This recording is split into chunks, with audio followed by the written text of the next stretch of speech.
మన చేతిలో ఉన్న బైబిలు ఖ్యాతి, విలువలు ఆకాశంలో నిలవబెట్టే ఒక అద్భుతమైన సంగతి రాత్రి మనం వినబోతున్నాం. నైతిక విలువలు.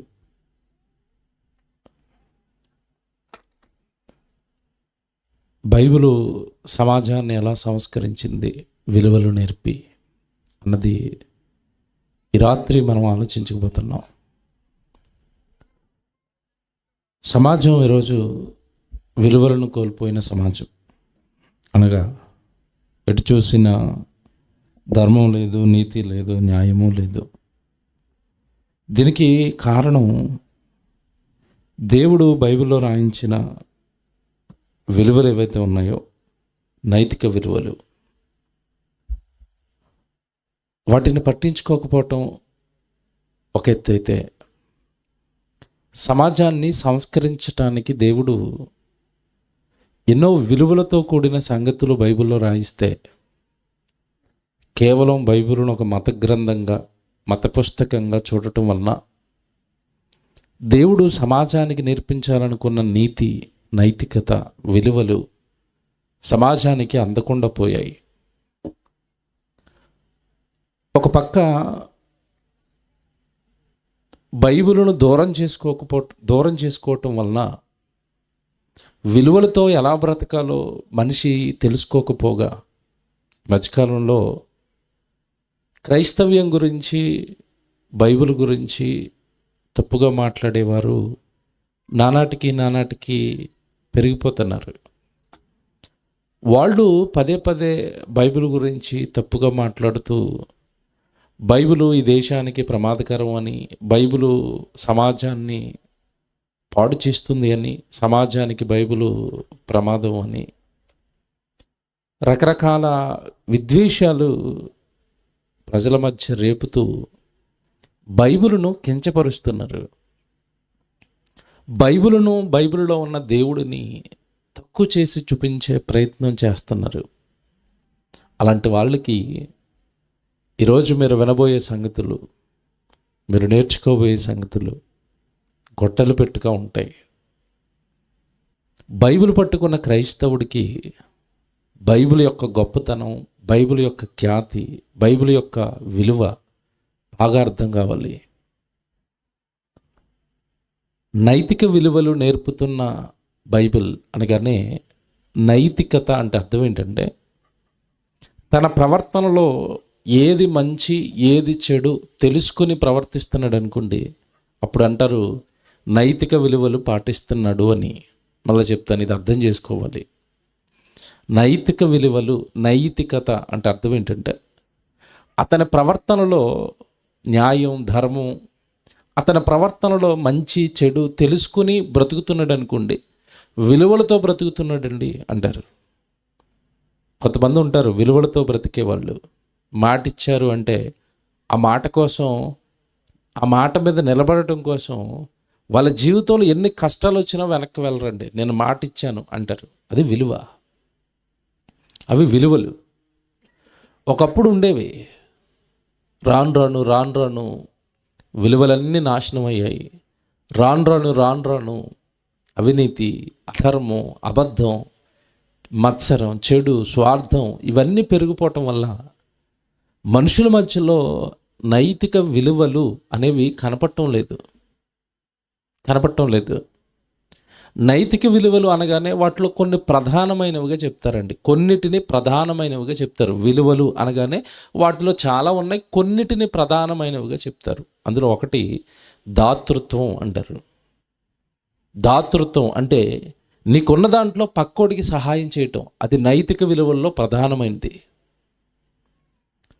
ఈ దాతృత్వం అనేది మనుషుల్లో నుంచి పూర్తిగా వెళ్ళిపోయింది అని మనం చెప్పొచ్చు. ఎందుకంటే ఇప్పుడు ఎవడు కూడా పక్కోడికి పెట్టడానికి రెడీగా లేడు. పక్కోడిది ఎలా దోచేద్దామా, పక్కోడివి ఎలా లాగేసుకుందామా అన్నట్టుగానే ఉన్నారు. దాతృత్వం కనుమరుగవుతున్న సమాజం. నిజంగా ఆవిడ మంచి మాట చెప్పారు. మీరు ఎంతమందికి అర్థమైందో? బైబిల్కు బయట ఉన్న ఆవిడకే ఒక విషయం అర్థమైంది క్రైస్తవ్యం గురించి. ఏమర్థమైంది అంటే, ఇదిగో మీ వాళ్ళు స్కూల్ పెట్టి ఇంగ్లీష్ మీడియంను పరిచయం చేసి చాలా తక్కువ ఫీజుకే చదువును ఇచ్చారు, అంటే చదువును దానం చేశారని చెప్తుంది ఆవిడ. ఇలాంటి విలువలు క్రైస్తవ్యానికి ఎక్కడి నుంచి వచ్చాయి అంటే దేవుడు నేర్పించాడు, దేవుడు నేర్పాడు. అలా దేవుడు సమాజంలో ఉన్న క్రైస్తవుల ద్వారా మంచిని నేర్పిస్తుంటే బైబిల్ పైన ఈరోజు బురద జల్లేవారు ఎక్కువైపోయారు. అలాంటి వారికి సమాధానం చెప్పాలి. మన సంఘం ఏదో మనం చూసుకుంటూ, మన ప్రార్థనలు ఏవో మనం చేసుకుంటూ ఉండిపోతే సమాజంలో ఉన్న ఈ భయంకరులు మనం నమ్ముకున్న ఈ బైబిల్ను, మన ప్రభువును కించపరుస్తూ నానాటికి పేటరెక్కిపోతున్నారు. అలాంటి వారికి క్రైస్తవుడు తన గలమెత్తి సమాధానం చెప్పగలిగిన సబ్జెక్టు, జ్ఞానం మన దగ్గర ఉండాలి. అది నేర్చుకోవాలి, అది దేవుడిని అడగాలి, అది దేవుడి ద్వారా పొందుకోవాలి. ఆ జ్ఞానంతో క్రైస్తవుడు నిలబడాలి. ధీటుగా బైబిల్ను తప్పన్న వారికి, క్రీస్తును తప్పన్న వారికి సమాధానం చెప్పాలి. ఇది బైబిల్లో ఉన్న ఆజ్ఞల్లో ఒక ఆజ్ఞ. మీలో ఉన్న నిరీక్షణను గూర్చి మిమ్మల్ని హేతువడుగు ప్రతి వానికి మీరు ఏం చేయాలన్నాడు? సాత్వికముతో సమాధానం చెప్పుటకు ఎల్లప్పుడూ సిద్ధంగా ఉండండి. మీలో ఉన్న నిరీక్షణ ఎందుకు నమ్ముతారు? యేసు ప్రభుని ఎందుకు పట్టుకున్నారు? ఆ బైబిల్ అంటే ఆ నిరీక్షణను గురించి సమాధానం అడిగే ప్రతి వాడికి చెప్పాలట. చెప్పాలి, సమాధానం చెప్పండి అని బైబిల్ చెప్పింది.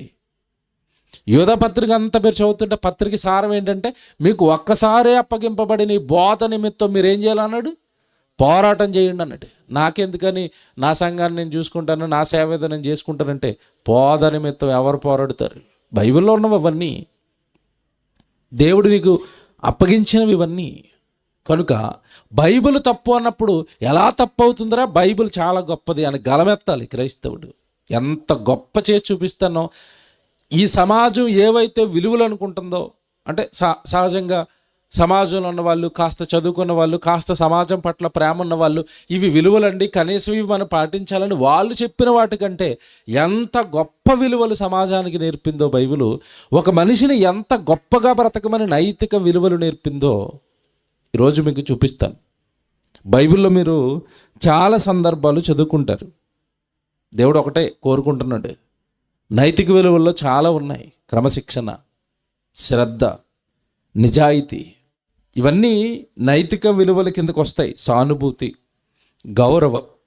గౌరవం, కరుణ, జాలి, దయ, ప్రేమ, సహకారం, చిత్తశుద్ధి, ఇవన్నీ కూడా నైతిక విలువలండి. ఇప్పుడు చెప్పిన లిస్ట్ ఏదైతే ఉందో నేను, వీటినే నైతిక విలువలు అంటారు. ఇప్పుడు ఇవన్నీ దేవుడు బైబిల్లో మనుషులకి నేర్పించాడు. అదే కరపత్రాల్లో వేశాం, నైతిక విలువలు నేర్పుతున్న బైబిల్. ఏమి నేర్పుతుంది నైతిక విలువలు అంటే? చాలా పెద్ద లిస్ట్ ఉందండి. మీ ఓపిక, నాకు బస్ టైం అయిపోయేంతవరకు చెప్తాను. ఇవాళ నాకు అద్దంకులో బస్సు ఉంది, అది ఇంకా అరగంటలో వస్తుంది అనగా మిమ్మల్ని వదులుతాను అంతే. చూడాలి ఇవాళ మీ బైబిల్ ఎంత గొప్పదో మీకు తెలియాలి. వెళదాం బైబిల్లోకి. విలువలు నేర్పిందా సమాజానికి బైబిల్ అంటే? నేర్పింది. భూమి మీద ఉన్న ఒక మనిషి ఎలా బ్రతకాలో నేర్పింది. పరలోకంలో ఉన్న కన్న తండ్రిగా నేను నా పిల్లలుగా మీలో ఇలాంటి లక్షణాలు చూడాలనుకుంటున్నాను, మీలో ఇలాంటి స్వభావం చూడాలనుకుంటున్నాను. నా దగ్గరకు వచ్చి నా గ్రంథం, నా బైబిల్ చదువుతున్న ప్రతి వారు ఇలా విలువలతో బ్రతకాలని కోరుకుంటున్నాను అని దేవుడు విలువలు నేర్పించాడు బైబిల్లో. ఎలా నేర్పిస్తున్నాడో మనం చూద్దాం. రాసుకోవాలి మీరు. లేవికాండం చూద్దాం ముందు. 19వ అధ్యాయం 9వ వచనం. లేవికాండం 19వ అధ్యాయం 9వ వచనం నుంచి చూద్దాం. మీరు 9వ వచనం నుంచి 18వ వచనం వరకు రాసుకోవాలి. లేవికాండం 19వ అధ్యాయం 9 నుంచి 18వ వచనం వరకు చాలా చెప్పాడండి. ఎక్స్ప్లెయిన్ చేయడానికి నాకు టైం ఉన్నంతసేపు అవి వివరిస్తాను. మీరు చదువుతుంటే అర్థమైపోతాయి అన్నవి చదువుకుంటూ వెళ్ళిపోదాం. ఓకే. 9వ వచనం. మీరు అన్నాడు చూడండి.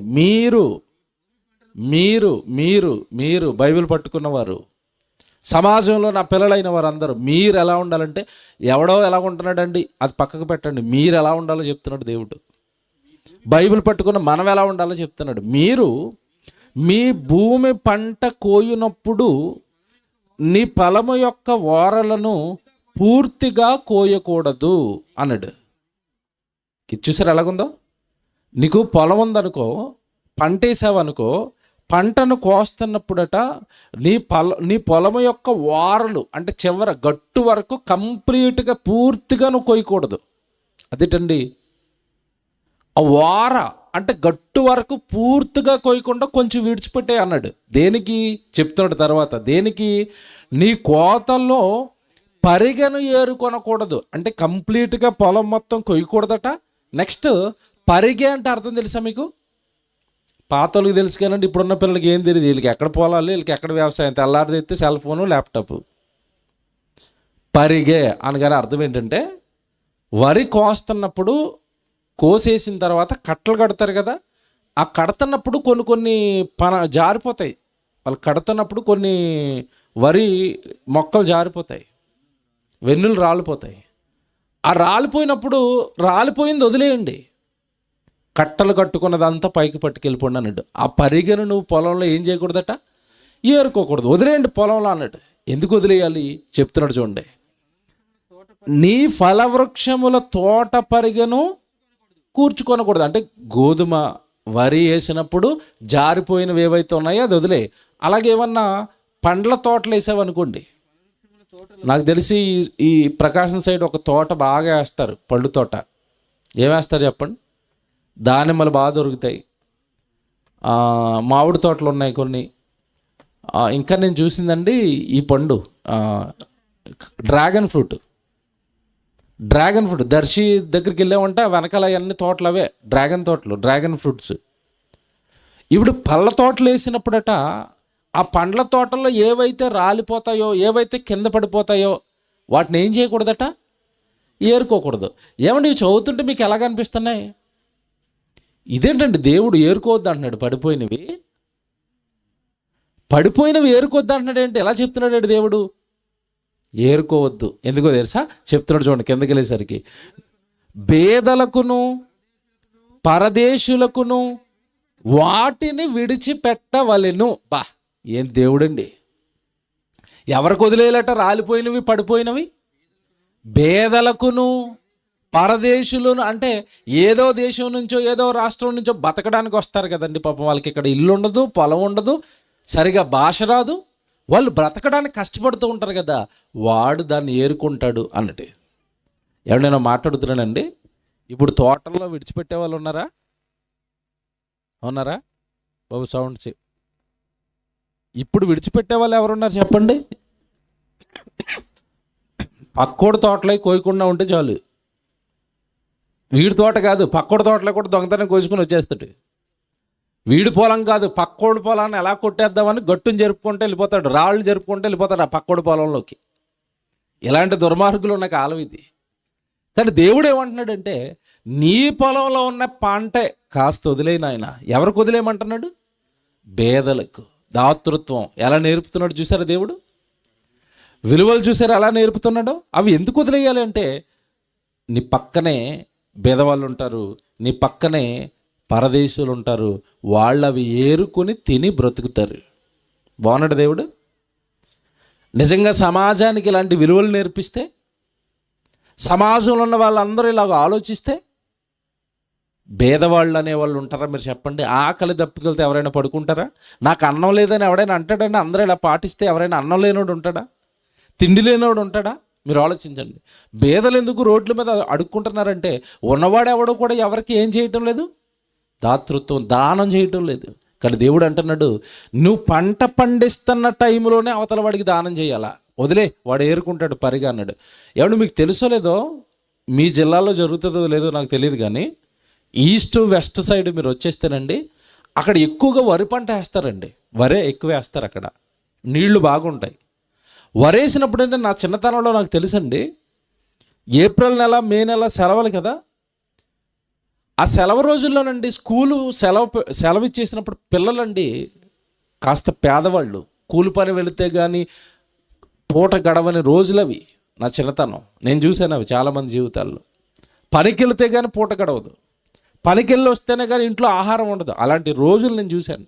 అలాంటి వాళ్ళంటే తన పిల్లల్ని పొద్దున్నే పంపించేవారండి, ఎండ రాకుండా పొలంలోకి. వెనకాల ఒక బ్యాగ్ వేసి వెనకాల ఒకటి సంచి కట్టేసండి పొలంలోకి పంపిస్తారు. ఏం ఏరుకోవడానికి? పరిగె. ఆ ధాన్యం పరిగె ఏరుకుని వస్తే వాడు పొద్దు నుంచి సాయంత్రం వరకు ఏరుకుంటానండి, ఒక కొంచెం 2 కొంచాలు ధాన్యం అయ్యేది. వాడు పట్టుకెళ్ళి అటుకులు ఆడించుకుని వచ్చేవాడు, వాడు పట్టుకెళ్ళి ధాన్యం ఆడించుకుని వచ్చేవాడు, తినేవారు ఇంట్లో వేసుకుని. అలా పరిగేరుకుని తిన్న వాళ్ళని నా చిన్నతనంలో బోలమని చూశాను. దేవుడు ప్రజలకి పేదలను ఆదుకోవటం ఎలాగో నేర్పిస్తున్నాడు. విలువలు. నువ్వు తిని పడుకోవటం కాదు, నువ్వు సంతోషంగా ఉండటం కాదు, నువ్వు నీ కొట్ల నిండా బస్తాలు నింపుకోవటం కాదు, నువ్వు ధాన్యం పట్టుకొచ్చి నీ ఇంటి నిండా పేరు చేసుకుని సంవత్సరానికి సరిపడా ధాన్యం మా ఇంట్లో ఉందని వాడు చూసుకుని నువ్వు మురిసిపోవటం కాదు. లేనివాడు ఉన్నాడు, ఆకలితో ఉన్నవాడు ఉన్నాడు, బేదవాడు ఉన్నాడు. నీకు దేవుడిచ్చిన పంటలో ఎంతో కొంత వాడికి సహాయం చేయి. బాగున్నాయా విలువలు? ఎవరిని మాట్లాడుతున్నాను? నీ పంట పండినప్పుడు పంటలో కొంత బేదలకు వదిలే అని భూమి మీద ఏ మనిషి అని చెప్పాడా? చెప్పండి మీరు. చెప్తారా? చెప్పాడని కూడా చెప్పినోడు ఇవ్వాలి. అతనికే 100 ఎకరాలు ఉంటాయి. అందుకే ఇలాంటివి చెప్పరు. దేవుడు మాత్రమే చెప్తాడు. ఎందుకంటే ఆయనకి పక్షపాతం ఉండదు. అందరూ సుఖంగా ఉండాలి, అందరూ సంతోషంగా ఉండాలి, అందరూ ఆనందంగా ఉండాలి. ఎవడో ఆకలి దప్పికలతో బాధపడకూడదు నా పిల్లలు అని మీరు పంట వేస్తున్నారు కదా. మీరు ఏ పంట వేసినా ఎంతో కొంత పంటలో పొలంలో మీరు వదిలేయండి పేదవాళ్ళకి అన్నాడు. ఎంత బాగుందండి. నా చిన్నతనంలో మా అమ్మమ్మ గారి ఊర్లో మామిడి తోట ఉండేదండి. పెద్ద తోట. అది ఎంత పెద్ద తోట అంటే సుమారుగా ఒక 100 ఎకరం 150 ఎకరం మామిడి తోట ఉండేది. మామిడి తోటలో మీకు తెలుసో లేదో గాలులు వేస్తాయి. ఏప్రిల్ మే నెలలో గాలులు వేస్తాయి. గాలేసినప్పుడు మామిడి పళ్ళు రాలిపోయేవండి. అప్పట్లో రైతులు, అప్పట్లో ఉన్న యజమానులు ఎంత బాగుండేవారంటే రాలిపోయిన కాయలు వాళ్ళు ఏరుకునేవారు కదండి. ఎవరైనా వచ్చి కింద పడిపోయిన ఏరుకొని వెళ్ళిపోతుంటే పట్టుకెళ్ళిపోండి అనేవారు. ఓన్లీ చెట్ల మీద కోసినవే మార్కెట్ కట్టుకెళ్ళేవారు.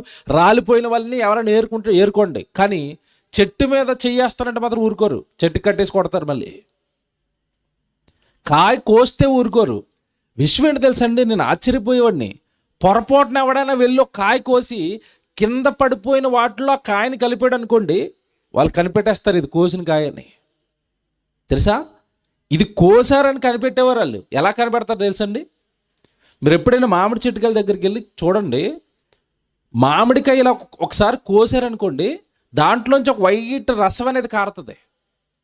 2 గంటల వరకు, 1.5 వరకు అది బయటకు వస్తూనే ఉంటుంది రసం. అలా కొంచెం చిన్నగా ముచ్చుకులోంచి వస్తూనే ఉంటుంది. ఆ చివరున్న దాంట్లో చాలా వస్తూనే ఉంటుంది. దానిని బట్టి రైతు కనిపెట్టేస్తాడు ఈ కాయ మీరు పడింది కాదు, కోసారు చట్నీ అని. పట్టేసుకునేవాడు. కొట్టేవారు పిల్లలైతే, చిన్నపిల్లలనైతే. ఇది మీకు ఎందుకు చెప్పానంటే, ఒకప్పుడు కాస్తో కోస్తో పోలేనండి అని విడిచిపెట్టే మనసులో ఉన్న మనుషులకి ఈ మధ్యకాలంలో మనసులు ఎలా మారిపోయినాయి చెప్పండి. విడిచిపెట్టే మనసు ఉందా? పాపమండి, లేనోడండి, పేదోడండి, ఏదో తింటున్నాడన్న ఏమన్నా ఆ విలువలు, ఆ నైతికత ఏమైనా మనుషుల్లో మిగిలిందా మీరు చెప్పండి? స్వార్థాలు పెరిగిపోయినాయి. నేను బాగుండాలి, నా పిల్లలు బాగుండాలి, నా కుటుంబం బాగుండాలి, ఎవడేటి నాశనం అయిపోయినా నాకు అవసరం లేదు. కనుక బైబిలు సమాజానికి విలువలు నేర్పిస్తుంది. తర్వాత మాట చదువుతారా? ఆ తర్వాత మాట చూడండి ఎంత ఆశ్చర్యంగా ఉంటుందంటే, తర్వాత మాట, నేను మీ దేవుడైన యెహోవాను, మీరు దొంగతనాలు చేయకూడదు, మీరు దొంగిలింపకూడదు. చూసారా? మీరు దొంగిలింపకూడదు. ఆకలితో ఉన్నాను కదా, నేను పేదవాడిని కదా, దొంగతనం చేస్తానంటే కుదరదు. ఎవరైనా దాతృత్వంతో వాళ్ళు పంటను ఇస్తే నువ్వు తీసుకో, అంతే తప్ప నువ్వు ఎక్కడ కూడా పంటను కానీ ఏమంటే వస్తువులను కానీ ఆస్తిని కానీ డబ్బును కానీ నువ్వేం చేయకూడదట? దొంగతనం చేయకూడదు. నెక్స్ట్, దొంగిలింపకూడదు, బొంకకూడదు, ఒకరితో ఒకడు అబద్ధం ఆడకూడదు. బొంకటం అంటే అర్థం ఏంటి చెప్పండి? అబద్ధం ఆడుతూ అవతల వాడికి అది అబద్ధం అని తెలిసిపోయిన తర్వాత మాట్లాడుతూ ఉంటారు. దాన్నే బొంకటం అంటారండి. అర్థమైందా? వీడు అబద్ధం ఆడుతున్నాడని అవతలవాడికి తెలిసిపోయింది. అవతలవాడికి తెలిసిపోయింది కనుక ఇప్పుడు అవతలవాడు నన్ను అబద్ధికుడు అని అనుకుంటాడేమోనని ఆ అబద్ధాన్ని నిజం చేసుకోవడానికి మాట్లాడతారు చూడండి. దాన్ని ఏమంటారంటే బొంకటం అంటారు. మీరు మీరు అర్థం చేసుకోవాలి ఇవన్నీ దేవుడి మాటలు. మీరు బొంకకూడదు, నెక్స్ట్ అబద్ధాలు ఆడకూడదు. ఒకరితో ఒకడు ఏం చేయకూడదట, అబద్ధాలు ఆడకండి. ఏమండి మీరు ఒకసారి ఆలోచించండి, అబద్ధాలు ఆడని మనిషిని మీరు ఎప్పుడైనా ఇప్పుడు ఈ సొసైటీలో ఈడు అస్సలు అబద్ధాలు ఆడండి, ఒకరిని చూపించండి. ఎవరిని చూపించవచ్చు తెలుసా మనం? ఈడు అస్సలు నిజాలు చెప్పడండి, బోలంతమంది చూపించవచ్చు కదండి.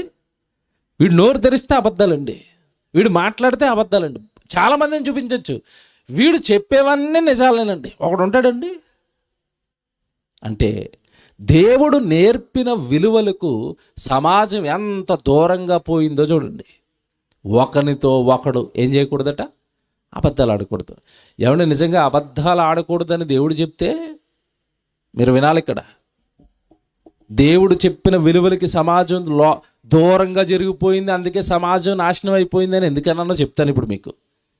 అబద్ధాలు ఆడొద్దు అని దేవుడు చెప్తున్నాడు బైబిల్లో, కానీ లోకం సామెతలు పెట్టింది అబద్ధాల మీద. ఏం సామెతలు పెట్టింది చెప్పండి? అబద్ధం ఆడితే అతికినట్టు ఉండాలట. విన్నారా? అబద్ధం ఆడితే ఎలా ఉండాలట, అతికినట్టు. అంటే అబద్ధం ఆడమంటున్నారా వద్దంటున్నారా? ఆడు కానీ దొరకకుండా అబద్ధం ఆడంటున్నారు వీళ్ళు. చూసారా? వీళ్ళు చెడిపే వాళ్ళ సమాజాన్ని బాగు చేసేవాళ్ళు చెప్పండి. ఇంకోటి చెప్పనా, 1000 అబద్ధాలు ఆడైనా సరే ఒక పెళ్లి చేయండి, 100 అబద్ధాలు ఆడైనా సరే ఒక పెళ్లి చేయండి. ఇటు అబద్ధాలు ఆడి పెళ్లి చేస్తావా? పెద్దోళ్ళందరూ మన పెళ్ళిళ్ళు అలాగే చేశారు. పిల్లకి ముందే ట్రైనింగ్ ఇస్తారు, ఆయన ఏమన్నా సరే నువ్వు తల ఇలాగ ఊపుతా ఉండి మేము చూసుకుంటాం అంతా. పిల్లని కానీ ఏమండి ఇటు అమ్మాయి తరపులను కానీ వాళ్ళు ఏం అడుగుతారో ముందుగానే పెద్దలు గమనించేసి మీరు ఏం అడిగినా సరే ఈ ఆన్సర్లు చెప్పండి. ఒంటి మీద ఉన్న బంగారం అంతా వేసుకుని కూర్చుంటుందండి అక్కడ ఆవిడది కాదు, ఆ పక్కడి నుంచి ఒకటి, ఈ పక్కడి నుంచి ఒకటి, వెనకడి నుంచి ఒకటి తీసి ఆ పెళ్ళి చూపులప్పుడు మొత్తం బంగారంతో కూర్చోబెడతారు అమ్మాయిని అక్కడ. వీళ్ళు వచ్చి చూసిన వాళ్ళు టెంప్ట్ అయిపోతారు. అత్తోళ్ళు, అమ్మ నాయన ఎంత బంగారం ఉంది ఒంటి మీద, పిల్ల ఒంటి మీద, అమ్మ మొత్తం నీదేనంటే పిల్ల ఇలాగ అంటది. అలాగంటేనే పెళ్లి జరుగుతుంది. ఇలాగ అంటది, నువ్వేమనక ఇలాగని ప్రతిదానికని చెప్తారు ముందు. అంటే అబద్ధాలు ఆడని 100 అబద్ధాలు ఆడి ఏం చేయాలట, పెళ్లి చేయాలట. పెళ్ళి అయిన తర్వాత అబద్ధాలని పెళ్లి కొడుక్కి పెళ్లి కూతురికి తెలీదా? అతను ఇంకా పెద్ద పర్ఫార్మెన్స్ ఇస్తాడు. ఎలాగో తెలుసా? అతని జీతం ఏమో 25,000 15,000 ఉంటుంది. పెళ్ళిలో కూర్చుంటాడు, 15,000 జీతం అంటే పిల్లని ఎవడిస్తాడు? వెళ్ళేటప్పుడే చెప్తాడు ట్రైనింగ్, నువ్వు 50,000 అని చెప్పరా, తర్వాత చూసుకుందా. ఎవడో శాలరీ స్లిప్ చెప్తాడు ఏంటి? అక్కడికి వెళ్ళి కూర్చోగానే బాబు శాలరీ ఎంతగానే 50,000 అని అంటాడు. అంతే. పిల్ల తల్లిదండ్రులకి ఎలాగుంటుంది అది, మా నాయన మా అల్లుడికి 50,000 అట, ఇంకేతను పోగొట్టుకోకూడదు, అవసరమైతే 1,00,000 ఎక్స్ట్రా ఇచ్చైనా సరే కొనుక్కోవాల్సిందే, మా ఇంట్లో కట్టేసుకోవాల్సిందే. అటు అతను ఆడే అబద్ధాలే, ఇటు పిల్లాడేవి అబద్ధాలే. ఈ బంగారం అంతా ఈవిడిది కాదని పెళ్ళైన తర్వాత అక్కడ వచ్చే జీతం 15,000 అన్న తర్వాత 15,000 అన్న సంగతి 2 నెలల్లో 3 నెలల్లో తెలిసిపోతుందండి ఇద్దరికి. అంతే స్టార్ట్ అవుతాయి. నువ్వు దొంగ, నువ్వు దొంగ, నువ్వు అబద్ధం ఆడావు, నువ్వు అబద్ధం ఆడు. జీవితకాలం గొడవేలకి, జీవితకాలం గొడవేనండి. నాకు తెలియదు అనుకున్నావా, పెళ్లి చూపుల్లో నువ్వేం చేసావు అంటది ఈవిడ. మాట్లాడితే అదే ఎత్తుతుంది. అతనంతే, ఏ గొడవ వచ్చినా నువ్వు ముందే అబద్ధాలు ఆడతావు. నేను పెళ్లి చూపుల్లోనే అబద్ధాలు. అబద్ధం కాపురాన్ని చక్కబెట్టిందా? అబద్ధం కాపురం మధ్యలో కొంపటని రేపిందా? మీరు చెప్పండి. అబద్ధాలు ఆడి పెళ్ళిళ్ళు చేస్తావా? చూసారా? లోకం ఎప్పుడు కూడానండి చమత్కారి. లోకం చెప్తున్న మాటలు భలే ఉన్నాయి అన్నట్టుగా ఉంటాయి, కానీ నాశనం తెస్తాయి అవి. ఒకరితో ఒకడు మీరు ఏం ఆడకూడదు, అబద్ధాలు ఆడకండి. ఎక్కడైనా ఆగాలంటే మీరు వస్తున్నారని పక్కింటి వాళ్ళు తెచ్చి వేసామనాలా. నచ్చితే పెళ్లి చేసుకుంటారు, లేదని పోతారు. లేదా మీరు అమ్మాయిని చూడడానికి వచ్చారా, బంగారం చూడడానికి వచ్చారా అనాలా. అంతే కదా? నిజం చెప్పండి. ఎంత జీతం అంటే మా వాడు 15,000, ఫ్యూచర్లో పెరిగే అవకాశం ఉంది, ఇదే 15,000 జీతం అంటే నచ్చితే చేసుకుంటారు, లేదా నీకు సంబంధానికి వెళ్తారు. అబద్ధాలు ఆడతావా? అబద్ధాలు ఆడి పెళ్ళిళ్ళు చేస్తారా? మీరు ఒకరితో ఒకడు ఏం చేయకూడదు, అబద్ధాలు ఆడకూడదు. ఇంకా చూడండి, లిస్ట్ చదవండి, చాలా పెద్ద లిస్ట్, అందుకే టైం అవుతుంది అన్నాను. మీరు ఒకరితో ఒకడు అబద్ధాలు ఆడకూడదు. నా నామమును బట్టి అబద్ధ ప్రమాణము. అబ్బా, ఈ మాట చూడగానే నాకు ఎవరో గుర్తొస్తారండి. ఎవరు చెప్పండి? పెళ్ళికొడుకు పెళ్ళికూతురు. నవ్వుకుంటున్నారు చాలామంది. నా నామమును బట్టి మీరు ఏం చేయకూడదు? అబద్ధ ప్రమాణాలు చేయకూడదు. పెళ్లి వేదిక మీద పెళ్లి కొడుకు పెళ్లి కూతురు ఎవరి నామాన్ని బట్టి చేశారు చెప్పండి ప్రమాణాలు? నువ్వు దేవుని ఎదుట, సంఘం ఎదుట, సేవకుల ఎదుట, పెద్దల ఎదుట ఈ ప్రమాణాలు చేస్తున్నామని అలాగే అంటది ఆవిడ, ఇలా తలూపుతుంది. ఏంటి ప్రమాణం? వ్యాధి ఎందును, బాధ ఎందును, రోగమందును ఈయనతోనే కాపురము చేయదువా అంటే ఏమన్నది? చేస్తానన్నది. ఆయనకి రోగం రాగానే పెట్టేట్టుకుని వాళ్ళ అమ్మాయిల ఇంటికి వెళ్ళిపోద్ది. ఈ అబద్ధ ప్రమాణాలు కాదండి చెప్పండి? ఈ అబద్ధ ప్రమాణాలు కాదా? అతనికి ఏదైనా బాధ రాగానే, అతను మాట అనగానే ప్రతి మందులోనూ ఉంటానన్నది ఏ మందులోనూ ఉండదు. వ్యాధి ఎందును, బాధ ఎందును, ఆ మందును, ఈ మందును, అన్ని మందుల్లోనూ ఉంటానన్నది ఉత్తిదే. ఏదైనా చిన్న కష్టం రాగానే అమ్మ నేను వచ్చేస్తానని, ఈయనతో నేను పడలేను ప్రమాణం చేసేవి అక్కడ. ఏ ప్రమాణాలు అవుతున్నాయి? అవి అబద్ధ ప్రమాణాలు. ఏమంటే నిజంగా భార్యతో ప్రమాణం చేస్తారండి భర్తని, ఈమెతో వ్యాధి ఎందును, రోగమందును, బాధ ఎందును ఈమెతో కాపురము చేయదువా అనగానే అయ్యగారు సిగ్గుపడుతూ మైకెట్టగానే ఏమంటాడు? నెమ్మదిగా సిగ్గుపడుతూ చేయదును గడిగా చెప్పు అంటాడు ఆయన. మైకులు దగ్గర గడి చేయదును అంటాడు. ఇప్పుడు ఒక అయ్యగారిని చూపిస్తాను. ఇప్పుడు ప్రొజెక్టర్ ఆన్ చేయండి బాబు. భార్య అనగానే ప్రమాణాలు చేసావు, ఎలా చూసుకోమని చెప్పాడు బైబిల్లో అంటే చాలా వచనాలు ఉంటాయి, మీకు తెలియదు కాదు భార్యల గురించి. భర్తలారా మీ భార్యలను ఏం చేయాలి? ప్రేమించండి. ఎలా ప్రేమించమన్నాడు చెప్పండి? ఎలా ప్రేమించమన్నాడు చెప్పండి? మీ సొంత శరీరాన్ని మీరు ఎలాగైతే ప్రేమించుకుంటారో భార్యను మీరు అలాగా ప్రేమించాలంటే నీ శరీరాన్ని ఎంత బాగా చూసుకుంటావో, నీ శరీరానికి కావలసినవన్నీ ఎలాగైతే కొనుక్కుంటావో, నీ శరీరాన్ని నువ్వైతే ఎంతగా ప్రేమించుకుంటావో, ఎంత ఇష్టమో నీ శరీరం అంటే నీకు, ఆమంటే నీకు అంత ఇష్టం ఉండాలి. ఎందుకంటే మీరికి ఇద్దరు కాదు, ఏమైపోయారు? ఏక శరీరం అయిపోయారు కనుక, ఇద్దరు ఒకటే శరీరం కనుక నీ మీద నీకు ఎంత ఇష్టం ఉంటుందో, నీలో సగ భాగంగా మారిపోయిన నీ భార్య మీద కూడా నీకు అంతే ఇష్టం ఉండాలి. నిన్నగాక మొన్నండి ప్రకాశం జిల్లా చూడండి, భార్యను కొడుతున్నాడండి. ఎలా కొడుతున్నాడో మీరు చూడాలి. కొట్టడం ఇంతకాలం మీకు తెలుసు, కొట్టడంలో చూడండి ఎలా కొడుతున్నాడు. అదిగో సౌండ్ పెట్టినాను.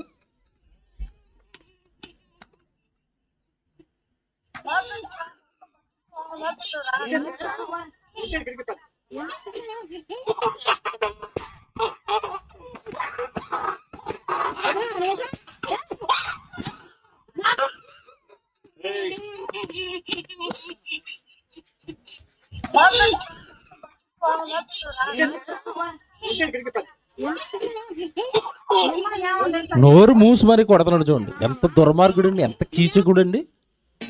కొట్టడంలో చూడండి, చూసారా? ఏమంటే కట్టేసి ఆ చెయ్యి ఈ చెయ్యి కట్టేసి పెద్ద బెల్ట్ తీసుకుని ఎంత అరుపులండి. మహాతల్లి ఎంత కేకలేస్తుందండి. నాకు తెలిసి పోలీసు వాళ్ళు అరెస్ట్ చేశారు తర్వాత రోజు. సేమ్ ట్రీట్మెంట్ ఇచ్చారేమో డౌట్ నాకు. అయ్యగారు మాట్లాడలేదు తర్వాత రోజు. ఎందుకంటే ఈ వీడియో వాళ్ళు చూశారు పోలీసు వాళ్ళు. వెంటనే రియాక్ట్ అయ్యారండి. వెంటనే రియాక్ట్ అయ్యారు. పాపం ఆవిడని హాస్పిటల్లో జాయిన్ చేశారండి. మీ ప్రకాశం జిల్లాయే జరిగింది, ప్రకాశం జిల్లాయే. ఈరోజు పోలీస్ స్టేషన్లో ఉన్నాడు అయ్యగారు, ఆవిడ హాస్పిటల్లో ఉందండి, గవర్నమెంట్ హాస్పిటల్లో. చాలా దారుణంగా కొట్టాడండి. మార్నింగ్ మీడియా వాళ్ళు వెళ్ళారు పాపం ఆవిడ దగ్గరికి, హాస్పిటల్లో ఉంది. మీడియా వాళ్ళు వెళ్ళి ఏం జరిగిందమ్మా అని అడిగితే ఆవిడ చెప్తుందండి, త్రాగడానికి డబ్బులు ఇమ్మని అడిగేటట్టండి. తాగేస్తాడట రోజు. త్రాగడానికి డబ్బులు ఇమ్మని అడిగితే రోజు త్రాగేస్తే ఎలాగండి కుటుంబం అని డబ్బులు ఇవ్వలేదట. అంతేనండి, నెమ్మదిగా ఆ చెయ్యి ఈ చెయ్యి లాగి కట్టేసండి, బెల్ట్ తీసుకొని చిత్రహింసలండి. ఎంత అలా కొడుతున్నాడు మీరు చూడండి. నోరు మూసేసి మరీ కొడుతున్నాడు అండి. ఏమంటే కనీసం ప్రేమ జాలి, నా తోటిది కదా, పోనీ ఏమన్నా కొత్త సంసారం అనుకునేరేమో. పెళ్ళై 15 సంవత్సరాలు అయిందండి. 15 సంవత్సరాలు తనతో పాటు కాపురం చేసిన భార్యను అలా కొడుతున్నాడంటే విలువలు, ప్రేమ, జాలి మనుషులు ఏమైనా మిగిలాయా మీరు చెప్పండి? మిగిలాయా? జాగ్రత్త అండి పిల్లల, జాగ్రత్త. ఇలాంటి క్రూరులు ఉన్నారు, ఇంతటి దుర్మార్గులు ఉన్నారు. దేవుడు చెప్పిన మాటలు ఏమైపోయినాయి సమాజం మధ్యలో? మీరు అబద్ధ ప్రమాణాలు చేయకూడదు. నా నామమును బట్టి అబద్ధ ప్రమాణాలు మీరు చేయకూడదు. భార్యను ప్రేమిస్తావంట, రోజు ప్రేమిస్తానన్నావు. ఇదా ప్రేమ? ఇంకా చూస్తారా? ఇంకా చూస్తారా? చదువుదాం ఇంకా కిందకి చూద్దామండి.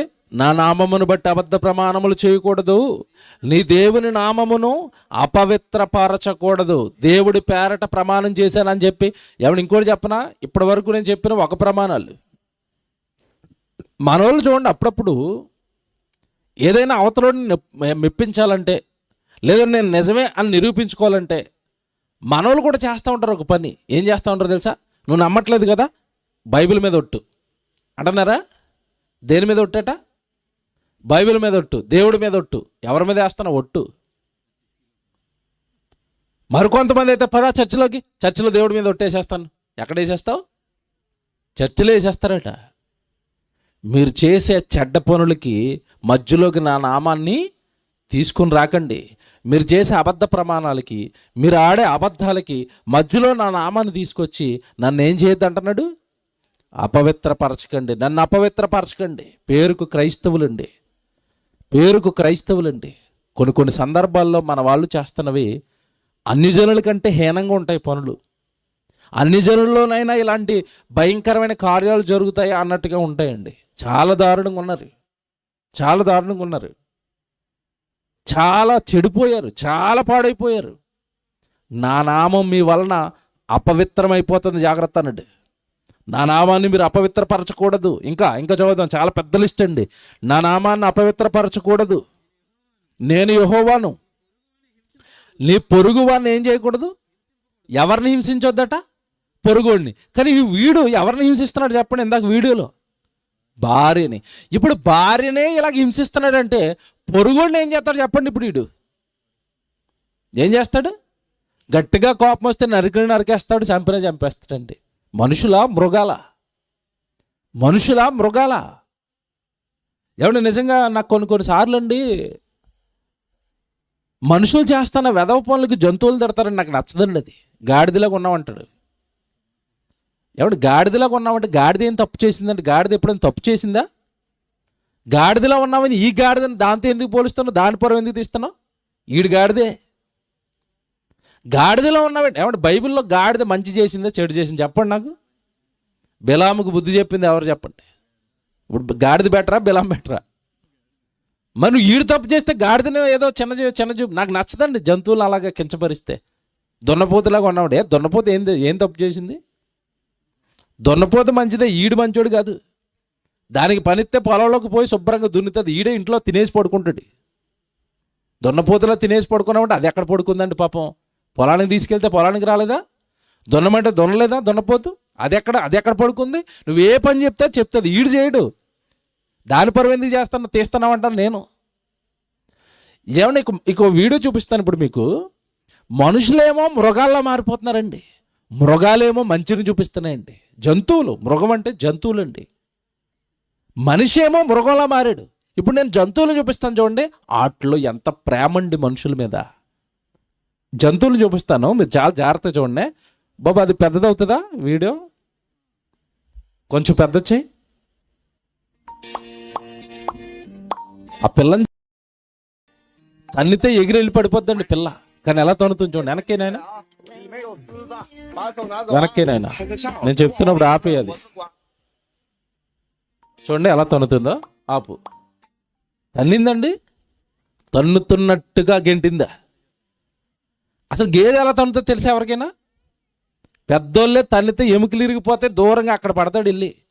కానీ అది చిన్న పిల్ల కదా, తెలిసిపోయింది దానికి. అమ్మో పిల్ల కదా, నేను గట్టిగా తన్నితే తట్టుకోలేదని తన్నుతున్నప్పుడు చూడండి ఎలా తన్నుతుందో, స్మూత్గా తగలనట్టుగా. చూడండి ఎలా తన్నిందో.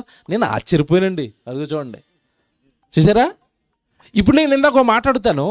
ఇప్పుడు ఈ తన్నుతున్న ఇది బెటరా, ఇందాక మనిషిని చూపించాను కదా రాక్షసుల్ని, ఆడు బెటరా చెప్పండి? ఇద్దరులో ఎవరు బెటర్?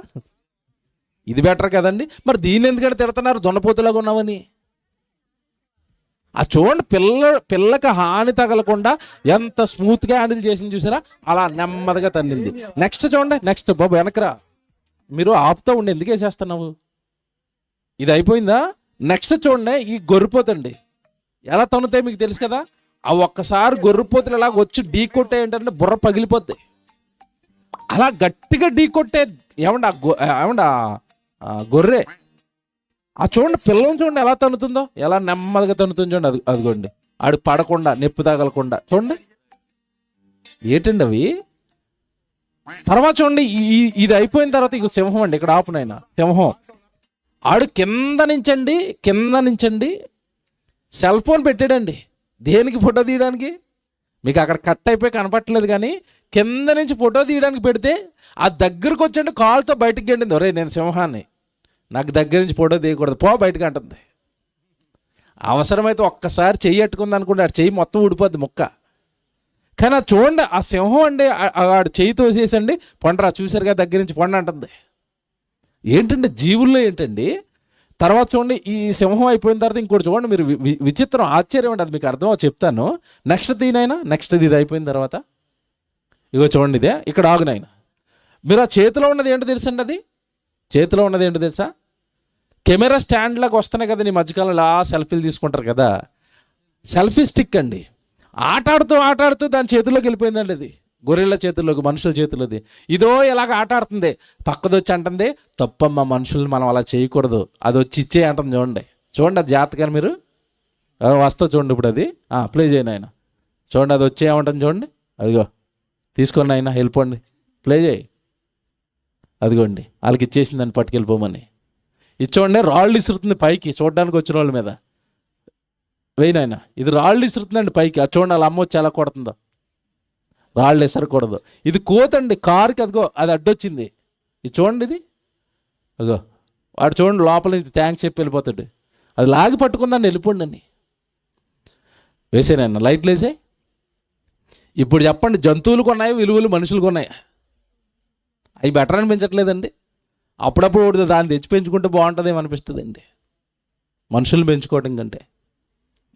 విలువలతో మీరు బ్రతకండి, విలువలు పాటించాలి. మీరు విలువలు పాటించాలంటే మనుషుల దగ్గర లేవండి విలువలు. చివరికి జంతువుల్లో కనబడుతున్నాయి, జీవుల్లో కనబడుతున్నాయి. మీరు పొరుగు వారిని ఏం చేయకూడదట? హింసించకండి, ఎవరిని హింసించకండి అన్నాడు. ఇక జంతువులు చూడండి, దెబ్బ తగలకుండా మనిషిని ఎంత ప్రేమిస్తున్నాయండి. మీరు ఇంట్లో ఎవరైనా కుక్కను పెంచుకుంటే కుక్క నిజంగా ఒకటి ప్లే చేస్తుందండి, పిచ్చోళం అయిపోతామండి. అసలు నిజానికి కుక్క పళ్ళు చాలా షార్ప్గా ఉంటాయి. ఇలా ఇంత లోతు దిగితే ఏమంటే మన లోపలికి దిగిపోయేంత షార్ప్గా ఉంటాయి దాని పళ్ళు. యజమాని అప్పుడప్పుడు దానికి ప్రేమ వచ్చేసినప్పుడు అండి దగ్గరికి వచ్చి పట్టేసుకుంటుందండి చెయ్యి. ఆ పట్టుకోవటం ఏంటంటే కరవడానికి పట్టుకోవడం కాదు, ప్రేమతో పట్టుకుంటుంది అది. మీకు ఇంకా బాగా అర్థం కావాలంటే, కుక్క పిల్లల్ని పెట్టినప్పుడు పిల్లల్ని తీసుకుని వెళ్ళిపోతూ ఉంటుంది నోటితో కరుచుకుని. పళ్ళు ఏమైనా పిల్లలకి దిగనెత్తది? అది దిగదండి. నువ్వు అలా కాకుండా అది మాంసం తినేటప్పుడు కరుతుంది, అప్పుడు దిగుతుందా లేదా? పన్ను దిగుతుంది. పిల్లల్ని పట్టుకెళ్ళేటప్పుడు దిగుతుందా? దిగదు. మనిషిని కరిచేయాలనుకున్నప్పుడు దింపేస్తుంది పళ్ళు. మనిషిని ప్రేమతో పట్టుకుంటుందండి చెయ్యి, ఒక్క పన్ను దిగదండి. మా ఇంట్లో కుక్క ఉంటుంది. ఇప్పుడు నేను 2 రోజులు కనపడలేదు దానికి. నేను వెళ్ళగానే ఇంకంతే ఎగిరి మీదకి వచ్చి మొత్తం ఈ చెయ్యి ఎక్కడి వరకు లోపల లాగేసుకుంటుంది.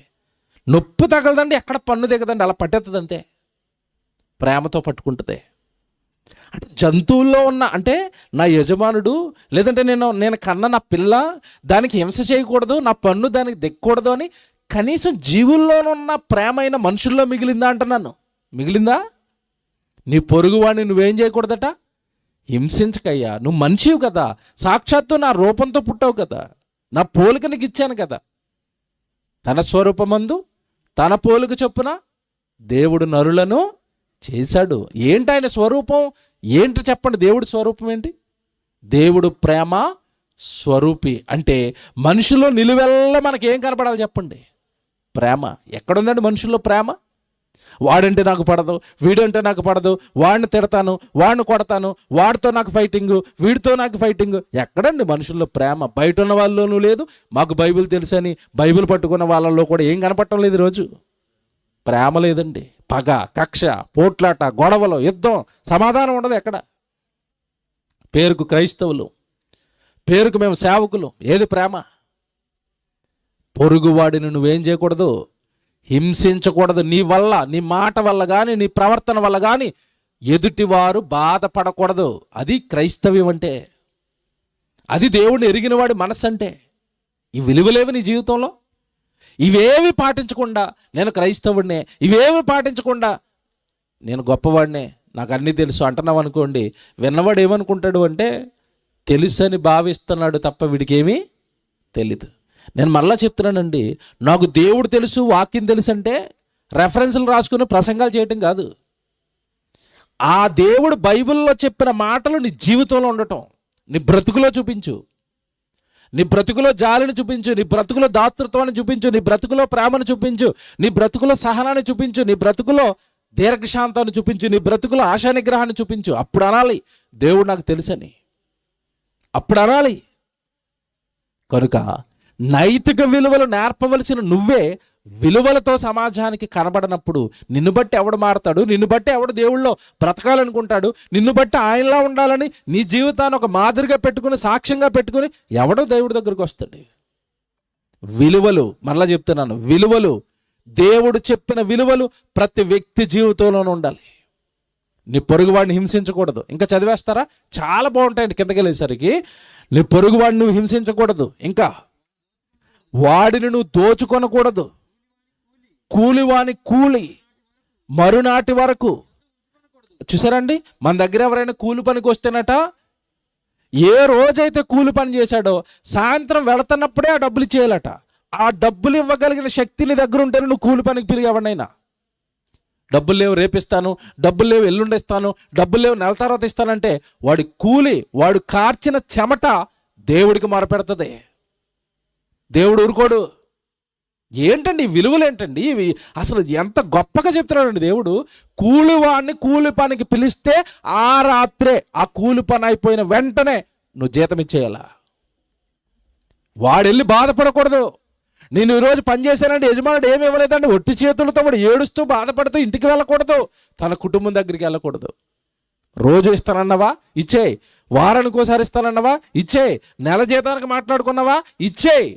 కూలివాడికి వెళ్ళిపోవాలి, ఇచ్చేయి. ఇంకా చూడండి ఏం చెప్తున్నాడు చూడండి. చెవిటివాణిని తిట్టకూడదట. బబ్బబ్బబ్బబ్బబ్బా, అంగవైకల్యంతో పుడతారు కదా, నిన్నే మాట్లాడాను 2 రోజుల క్రితం, వినండి. అంగవైకల్యం గురించి అసలు దేవుడు ఉద్దేశాలు ఆలోచనలు అన్నీ మాట్లాడాను, నెట్లో ఉంది. చెవిటివాడిని నువ్వు తిట్టకూడదు, వాడికి వినపడదు కదా, వాడి మీద జోకులు వేస్తాను, చెవిటోడు కదా ఇష్టం వచ్చినట్టు వాడిని తిడతానంటే దేవుడు వింటున్నాడు, వాడు వినకపోవచ్చు, వాడికి వినపడకపోవచ్చు, దేవుడు వింటున్నాడు. చెవిటివాడిని నువ్వు తిట్టకూడదు. విలువ, ప్రేమించు వాడిని, దగ్గర తీసుకో, లోపం ఉంది కదా అని నీ వల్ల అయిన సహాయం వాడికి చెయ్యాలి తప్ప వాడిని తిట్టకూడదండి. నేను మొన్న ఈ మధ్యకాలంలో వైజాగ్ వెళ్ళాను బైబిల్ క్లాసులు చెప్పడానికి. రిటర్న్లో వైజాగ్ రైల్వే స్టేషన్లో ఉన్నానండి. ఒక గుడ్డ అతను పాపం ప్లాట్ఫామ్ 8 మీద తిరుగుతున్నాడు, బట్టలు బాగోలేదైంది, కర్ర స్టిక్తో ఇలాగా అలా కొట్టుకుంటూ తిరుగుతున్నాడండి. చేతిలో పాపం ఫుడ్ ప్యాకెట్ ఉంది. అతను ఎందుకు తిరుగుతున్నాడంటే ఎక్కడో ఒక చోట కూర్చుందాము, ఈ ఫుడ్ తిందామని తిరుగుతున్నాడు. అతను ఏదో రాక్షసుని చూసినట్టు, అతను ఏదో ఒక అంటరానోడు చూసినట్టు అందరు చిచ్చిచి అని దూరం జరిగిపోవటం, ఆ పాపం ఆ స్టిక్ అలాగా కొడుతుంటే అందరు అక్కడి నుంచి ఎగతాళి చేస్తూ జరిగిపోవటం. నేను ఆశ్చర్య, లోపల కూర్చొని ట్రైన్లో ఎక్కిపోయాను, ట్రైన్ బయలుదేరుతుందని కిటికీలో చూశాను ఇదంతా. కింద దిగా అతను చేయి పట్టుకుని ఓ చోట కూర్చోబెడితే థ్యాంక్స్ బ్రదర్ అంటున్నాడు. అప్పుడు పాపం అలా తడుముకునండి అది ఓపెన్ చేసుకుని అన్నం తింటున్నాడు. మనుషులకి కనీసం జాలి దయ, పాపం మన కళ్ళు ఉన్నాయి, వాడు కళ్ళు లేదు కదా, వాడు చూడలేకపోతున్నాడు కదా, పడిపోతాడేమో, ఏం వెతుక్కుంటున్నాడు, కనీసం వాడితో మాట్లాడదాం. ఏం విలువలు ఏమి లేవండి లోకానికి. ఎవడి స్వార్థం వాడిది, ఎవడ బ్రతుకాడిది. ఇలా బ్రతకూడదు దేవుని పిల్లలు. ఇలా స్వార్థప్రియులుగా లోకం బ్రతుకుతుంది, నువ్వు బ్రతకూడదు. చెవిటివాడిని తిట్టకూడదు. ఇంకా చూడండి, గుడ్డివానికి అడ్డం వేయకూడదు. నీవు నీ దేవునికి ఏం చేయాలట? భయపడాలి. చూసారా, నీవు దేవునికి భయపడాలంటే అర్థం ఏంటంటే వాడిని తిట్టినా ఈ గుడ్డివాడి కాళ్ళకు నువ్వు అడ్డం వేసినా నేనున్నాను జాగ్రత్త అన్నాడు.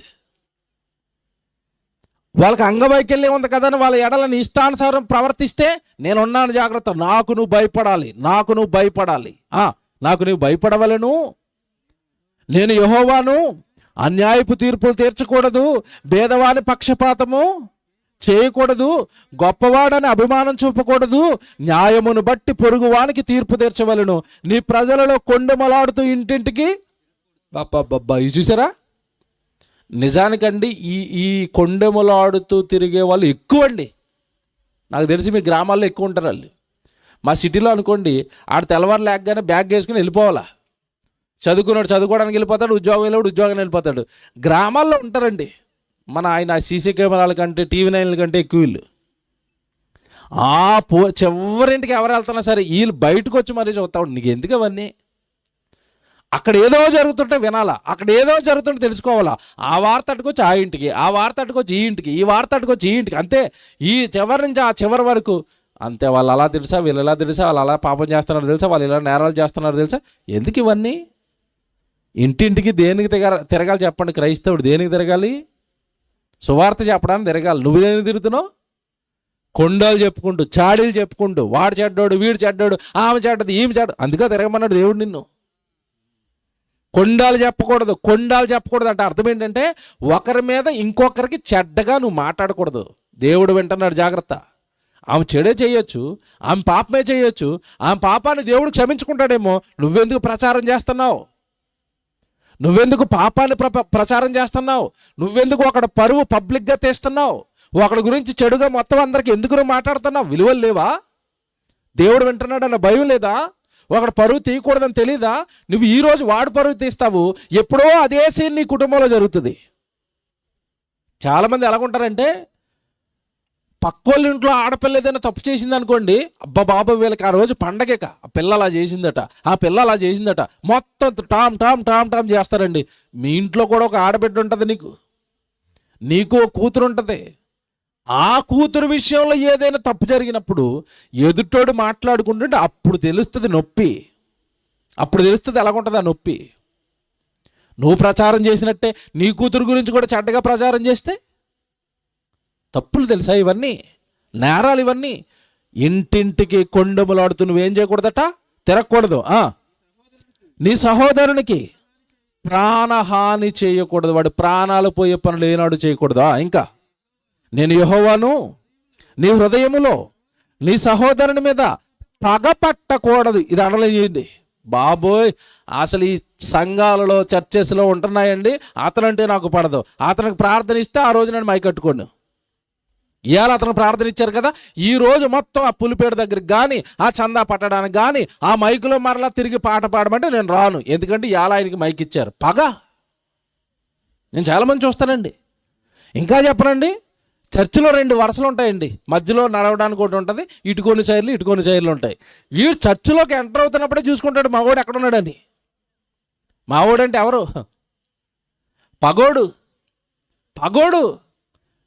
నేనంటే పాడినాడు, ఇటు కూర్చున్నాడు, అటు కూర్చున్నాడు, వెనకాలని చూసుకుంటాడు. ఇటున్నాడు అనుకోండి, అంతే, ఇటు పక్క కూర్చుంటాడు వెళ్ళి. ఇటు సహోదరుడు పక్కన కూడా కూర్చోవా? సహోదరుడి మీద పగ. నీలా బైబిల్ పట్టుకుని, నీలా వాక్యం చెబుతూ, లేదంటే నీలా చర్చకొచ్చి నీకులాగే బాప్తిసం తీసుకుని ప్రభువాని ప్రార్థన చేస్తున్న వాడి మీద పగ. చిచ్చి, సహోదరుని మీద పగపట్టకూడదు. ఇంకా నీ పొరుగువాని పాపము నీ మీదకి రాకుండానట్లు నీవు తప్పక వాళ్ళని గద్దింపవలను. ఎవడైనా పాపం చేస్తే గద్దించండి. 18వ వచనం, కీడుకు ప్రతి కీడు చేయకూడదు, నీ ప్రజల మీద కోపముంచుకొనక నిన్ను వలె నీ పొరుగు వాడిని ఏం చేయాలి? బాబ్బా చూసారండి? ఏంటి పైనుంచి 9వ వచనం నుంచి అంటే నేను మొదలు పెట్టాను. ఇప్పుడు ఎక్కడ ఆగాము? ఇప్పుడు మనం ఎన్ని విలువలండి అవి, నైతిక విలువలు నేర్పాడు. నువ్వు ఎలా సమాజంలో వ్యక్తి ఎలా బ్రతకాలో చెప్తున్నాడు. సహోదరుడి మీద పగపట్టకూడదు, సహోదరుడి మీద కోపం ఉంచుకోనకూడదు, నిన్ను వాళ్ళే నీ పొరుగు వాడిని ఏం చేయాలి?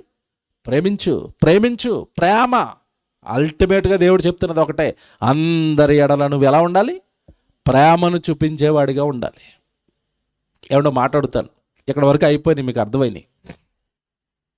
ప్రస్తుతం ఉన్న యువత లేదా ఇంట్లో పెరిగిన పిల్లలు కానీ ఒకప్పుడు పెద్దవాళ్ళకి భయపడేవారు, ఒకప్పుడు పెద్దవాళ్ళని గౌరవించేవారండి. ఇప్పుడు ఆ గౌరవం, ప్రేమ, పెద్దవాళ్ళన్న భయం పిల్లలకు ఉందండి? ఇప్పుడు చెప్పండి, ఉందా?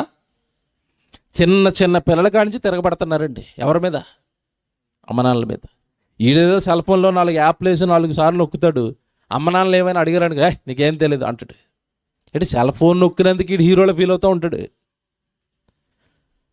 అమ్మనాన్నలనే గౌరవించిన వీడు కాస్త వయసులో ఉన్న పెద్దోళ్ళు ఎవరైనా కనపడ్డారనుకోండి, గౌరవిస్తున్నారంటే పెద్ద అయిన కాబట్టి వందనాలు తాతయ్య, వందనాలు పెద్ద అయిన అంటున్నారా? పిల్లలు అసలు పెద్దోళ్ళని గౌరవిస్తారండి?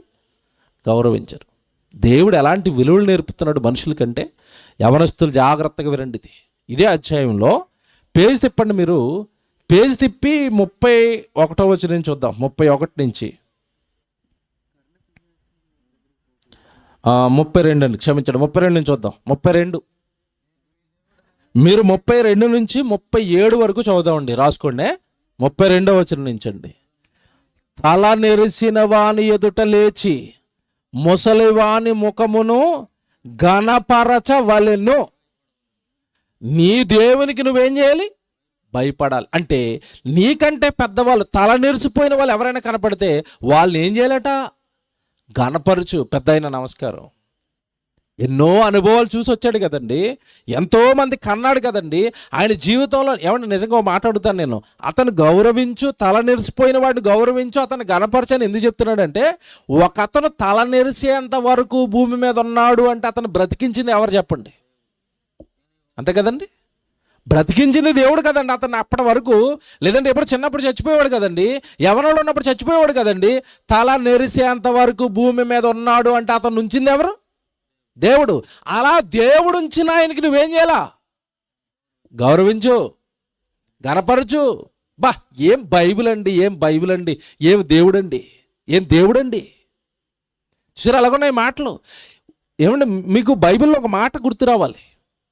నీకు వృద్ధాప్యం వచ్చేంత వరకు, నీకు ముసలితనం వచ్చేంత వరకు నిన్ను చంకబెట్టుకుని వాడను నేనే అన్నాడు. అంటే ఇప్పుడు దేవుడు చంకలో పెట్టుకోబట్టి అతను వృద్ధాప్యం వరకు ఉన్నాడు, లేదంటే పోయేవాడు ముందే.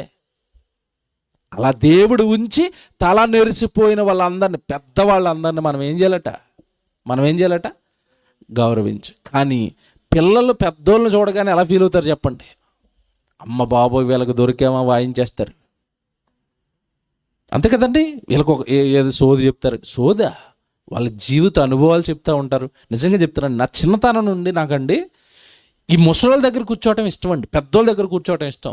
అందరూ ఆశ్చర్యపోయారు, అందరూ ఆటలాడుతుంటే నేను ఒక ముసలి దగ్గర కూర్చునేవాడిని. అతను చెప్తా ఉంటే నాకు అదేదో తెలియని ఆనందం. నేను అలా చేశాను ఆయన, ఈ వయసులో ఉండగా ఇలా చేశాను ఆయన, నాకు అలాగైపోయింది నాయన, ఎలాగైపోయింది నాయన అంటే నాకు అదేదో భలేగా అనిపించేదండి. వాళ్ళు చెప్తున్నవి అనుభవాలు అవి. ఇంకా అడిగేవాడిని. మా ఇంటి ఎదురకుండా ఉండేవాడిని ఒక ముసలి ఆయన ఊసిపోక ఏం చేయాలో కర్రట్టుకుని ఇలా కొడతా ఉంటే నేను దొరికేవాడిని, కూర్చునేవాడిని ఆయన దగ్గర. నిజం చెప్తున్నాను, నాకు చాలా విషయాలు నేను ఆయన దగ్గర నుంచి నేర్చుకున్నాను. ఆయనండి నిజంగానండి మా ఏరియాలో నేను చిన్నతనంలో ఉన్నప్పుడే అప్పటికే ఆయనండి ముంబై వెళ్ళిపోయి పని చేసుకుని వచ్చాడు 20-25 సంవత్సరాలు. ఆ ముంబైలో జరిగే విషయాలన్నీ చెప్పేవాడండి. నాకు ఆనందం అనిపించేది, ఎందుకంటే మనం చూడలేదు కదా అప్పటికి ముంబై అంటే.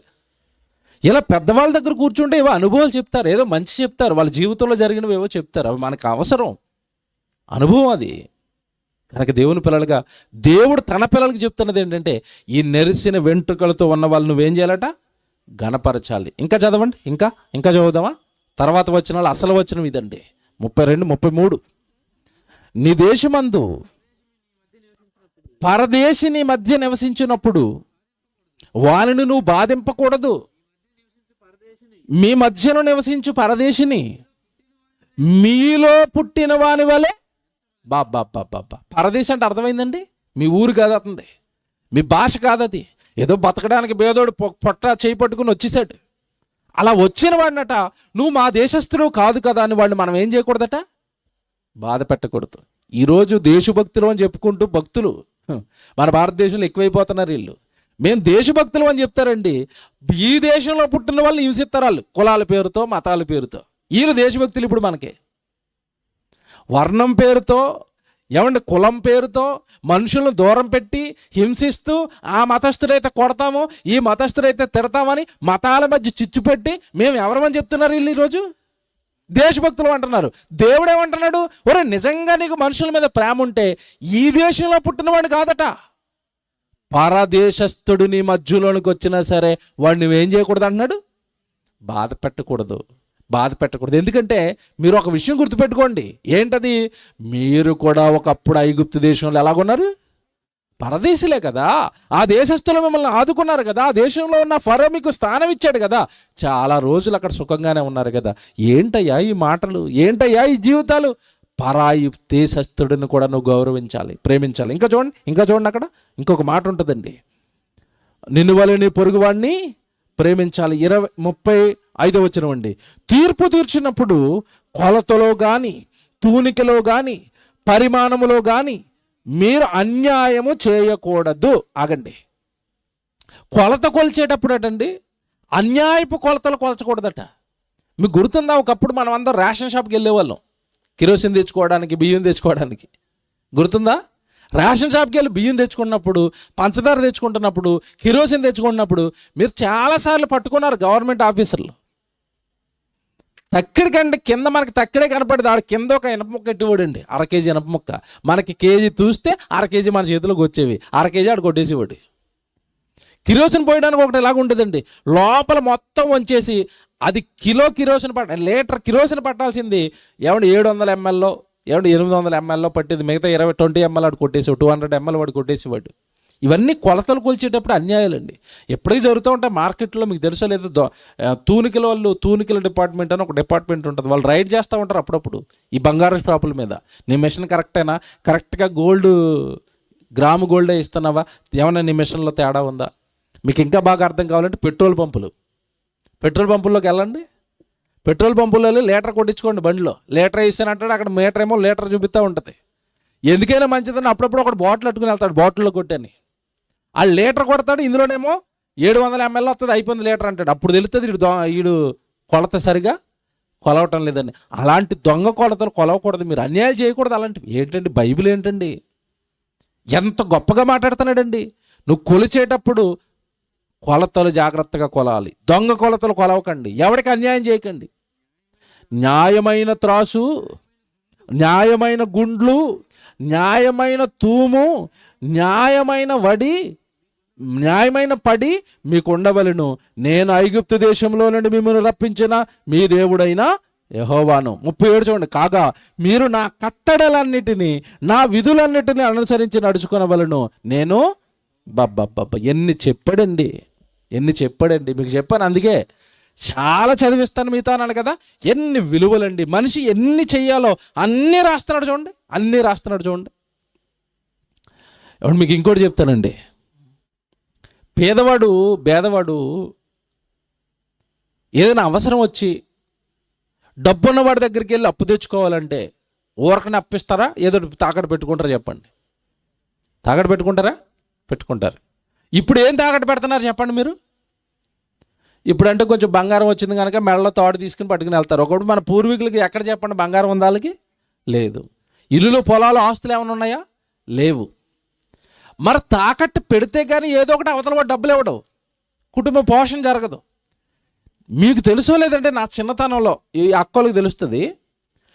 వీళ్ళు టర్న్కి వెళ్ళిపోయే టైం కంటే వీళ్ళు బాగా చిన్నపిల్లలుగా ఉన్నప్పుడు వీళ్ళేం తాకట్టు పెట్టారు అడగండి. ఇక్కడ ఉన్న కూర్చున్న పెద్దోళ్ళు, తాతలు ఉన్నారు కదా, తలనెరిసిపోయిన ఆయన ఉన్నాడు కదా, ఆయన అడగండి, చిన్నతనంలో నువ్వేం తాకట్టు పెట్టావని అడగండి. ఏం పెట్టేవారు తెలుసా? ఇంట్లో ఉన్న రాగి ఏంటవి, ఇత్తడి బిందులు, ఇత్తడి పాత్రలు తాకట్టు పెట్టుకునేవారండి. వర్షాకాలంలో ఇత్తడి గిన్నె పట్టుకుని వెళ్ళిపోయాడు ఊరవతలకు, పాపం ఆసాం దగ్గరికి, పెద్ద ఆయన దగ్గరికి. అయ్యా ఈ బిందె పెట్టుకుని ఒక 100 రూపాయలు ఇవ్వండి. ఆ 100 రూపాయలు తెచ్చుకునండి. ఆ వర్షాకాలం, ఆ ముసురు పట్టేసిన వర్షాకాలం, లేదంటే ఆ 20 రోజులు, ఆ 10 రోజులు ఆ 100 రూపాయలతో కుటుంబాన్ని పోషించేవాడు. మరలా వర్షాలు పోవాలి, ఇతను పనికి వెళ్ళాలి, 100 రూపాయలు సంపాదించాలి, అప్పుడు ఆ బిందె తెచ్చుకోవాలి. ఇంకా వెనక్కి వెళ్ళిపోతే బిందులు కూడా లేని కాలంలో, ఇత్తడి సామాన్లు కూడా లేని కాలంలోనండి, మరింత పూర్వకాలానికి వెళ్ళిపోతే అప్పటికి మనిషికండి ఒంటి మీద బట్టలు వేసుకోవటమే గగనం. చిన్న పంచి కట్టుకుని తుండి వేసుకుని తిరిగేవారు. ఎప్పుడు వేసుకునేవారు షర్ట్ అంటే పెళ్ళిళ్ళకి వేసుకునేవారు అంతే. మిగతా రోజులు ఒక టవల్ వేసుకుని తిరిగేవారండి భుజం మీద. ఆ టైంలో ఇంట్లో ఏదైనా ఒక కాస్ట్లీ దుప్పటి కానీ, కాస్ట్లీ బట్టలు కానీ ఉన్నాయనుకోండి, తాకట్టు పెట్టేటప్పుడు అవి తాకట్టు పెట్టేవారండి పూర్వకాలానికి వెళ్ళిపోతే. అంటే పేదవాడు తనను తాను నిలబెట్టుకోవడానికి తన దగ్గర ఉన్న ఏదో ఒక బట్ట అక్కడ కొదువు పెట్టి తెచ్చుకుని కుటుంబాన్ని పోషించుకునేవాడండి. నిజంగా దేవుడు బైబిల్లో ఇలాంటి వారి గురించి ఒక హెచ్చరిక చేశాడు. తాకట్టు పెట్టుకొని వడ్డీ వ్యాపారం చేస్తున్న వాళ్ళందరినీ నడ్డి విరిచాడు. వడ్డీ వ్యాపారమా? వాడి దగ్గర వస్తువుల్ని దగ్గర కొదువు పెట్టేసుకుని, వాడి దగ్గర బట్టల్ని దగ్గర కొదువు పెట్టేసుకుని, వాడు అన్యాయంగా అలాగా చలిలో పడుకుంటుంటే బట్టలు లేకుండా, వాడు వస్తువుని దగ్గరికి తాకట్టు పెట్టేసి ఆ వస్తువు లేకుండా వాడు ఇబ్బందులు పడుతుంటే నువ్వు ఎలా చూస్తూ ఉండిపోతావు? ఇది విలువలతో కూడిన మనిషి జీవితం కాదు, నువ్వు అలా చేయకూడదు అన్నాడు. నిర్గమకాండం తీయండి. నిర్గమకాండం 22వ అధ్యాయం 22వ వచనం చూడండి. నిర్గమకాండం 22వ అధ్యాయం, ఇది ముందు చూద్దామండి, ఇది ముందు చూద్దాం. 22వ అధ్యాయం 22వ వచనం. విధవరాలినైనను దిక్కులేని పిల్లలనైనను బాధ పెట్టకూడదు. చూసారు అలాగున్నాయి విలువలు. దిక్కులేని పిల్లల్ని విధవరాన్ని మనం ఏం చేయకూడదట? బాధ పెట్టకూడదు. రాత్రి చెప్పాను కదా, విధవరాలు ఎదురొచ్చింది అనుకోండి, ఈడేం చేస్తాడు? ఇంట్లోకి వెళ్ళిపోవటం, ఆవిడ ఇలా కోపంగా చూడటం, ఆవిడ బాధ పెట్టడం. చూపులతో బాధ పెడతారండి, మాటలతో కాదు. ఆవిడ ఎలా గుర్రుగా చూస్తారంటే అంటే అర్థం ఏంటంటే, నాకు ఎందుకు ఎదురొచ్చావని. విధవరాలని దిక్కులేని పిల్లల్ని నువ్వేం చేయకూడదట? బాధ పెట్టకూడదు. వారిని నీ చేత ఏ విధముగానైనను బాధ నొంది నాకు మొర్రపెట్టిన ఎడల నేను నిశ్చయముగా వారి మొరవిందును, నా కోపాగ్ని రగులుకొని మిమ్మును కత్తి చేత. బాబా ఎంత సీరియస్గా మాట్లాడుతున్నాడు చూసారా?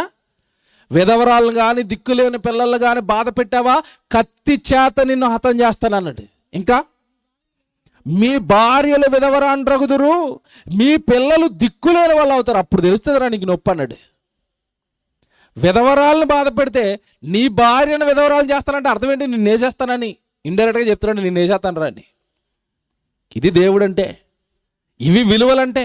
నీ ఇష్టానుసారం సొసైటీలో బ్రతకడానికి, నీకు ఎవడి మీద కోపం వస్తే వాడిని తిట్టేయడానికి, ఎవడి మీద కోపం వస్తే వాడిని అరిచేయడానికి, బాధ పెట్టేయడానికి కుదరదు. యెహోవా ఆయన ఉన్నాడు, చూస్తున్నాడు నీ జీవితాన్ని, వింటున్నాడు నీ మాటలు, నీ ప్రవర్తన అంతా చూస్తున్నాడు. నీ వలన ఎవరెవరిని బాధపడుతున్నావో అంతా వింటున్నాడు. వాళ్ళు పడిన ప్రతి బాధ నువ్వు పడేటట్టుగా నీ మీదకి తప్పక తెస్తాడు. మళ్ళా చెప్తాడు, తప్పక తెస్తాడు. నువ్వు చేసింది నీ నెత్తి మీదకి వస్తుంది. నువ్వు పడాలి ఆ బాధ, నువ్వు అనుభవించాలి ఆ పెయిన్. ఎవరినో అలర్ చేసావు కదా ఊరంతా కొండాలు చెప్పి, ఆ పెయిన్ వాళ్ళు అనుభవిస్తున్నారు కదా ఆ కుటుంబం. ఆ నొప్పి ఎలా ఉంటుందో నీకు తప్పక తెస్తాడు దేవుడు. పేదలను విధవరాలని బాధ పెట్టావంటే నీ కుటుంబంలో అలాంటి బాధ వచ్చేటట్టుగా చేస్తానన్నాడు. విలువలండి ఇవన్నీ, విలువలు. ఇంకా చూద్దాం, కింద మాటలు చూడండి. 25. నా ప్రజలలో నీ వద్ద నుండి ఒక బేదవానికి సొమ్ము అప్పిచ్చిన ఎడల వడ్డీకిచ్చు వాని వలె వాని ఎడల జరిగింపకూడదు, వడ్డీ కట్టకూడదు. నీవెప్పుడైనాను నీ పొరుగువాని వస్త్రమును కుదువగా తీసుకొనని ఎడల సూర్యుడు అస్తమించు వరకు అది వానికి మరల అప్పగించుము. వాడు కప్పుకొనినది అదే, అది వానికి లేక అది వాని దేహమునకు వస్త్రము. వాడు మరి ఏమి కప్పుకొని పండుకొనును? నేను దయగలవాడను, వాడు నాకు మర్ర పెట్టిన ఎడల నేను విందును. అంటే అర్థం ఏంటి? నీకు బట్టలు లేకుండా చేస్తానని. సరే అలాగున్నాయో. ఒక బేదవాడు నీ దగ్గరకు ఒక వస్త్రం కొదువు పెడితే అది సాయంత్రానికల్లా వాడు డబ్బులు ఇచ్చినా ఇవ్వకపోయినా వస్త్రం ఇచ్చేయ్యా, ఇస్తాడులే, తర్వాత డబ్బులు ఇస్తాడులే. ఆ ఒక్క వస్త్రమే కదా వాడి దగ్గర ఉంది, ఆ వస్త్రం ఒక్కటే ఉండబట్టే కదా నీ కొదువు పెట్టడానికి ఆ వస్త్రం పట్టుకుని వచ్చాడు. అది ఇవ్వకపోతే వాడు చలిలో పడుకుంటాడయ్యా. ఆ వస్తువు ఇవ్వకపోతే ఆ వస్తువు వల్ల వాళ్ళు చాలా పనులు ఆపుకుంటారయ్యా. ఏమన్నా ఇప్పటికీ తాకట్లు పెట్టించుకునే వాళ్ళు ఉన్నారా లేదా? వస్తువులు చెప్పండి, మీరు ఉన్నారా?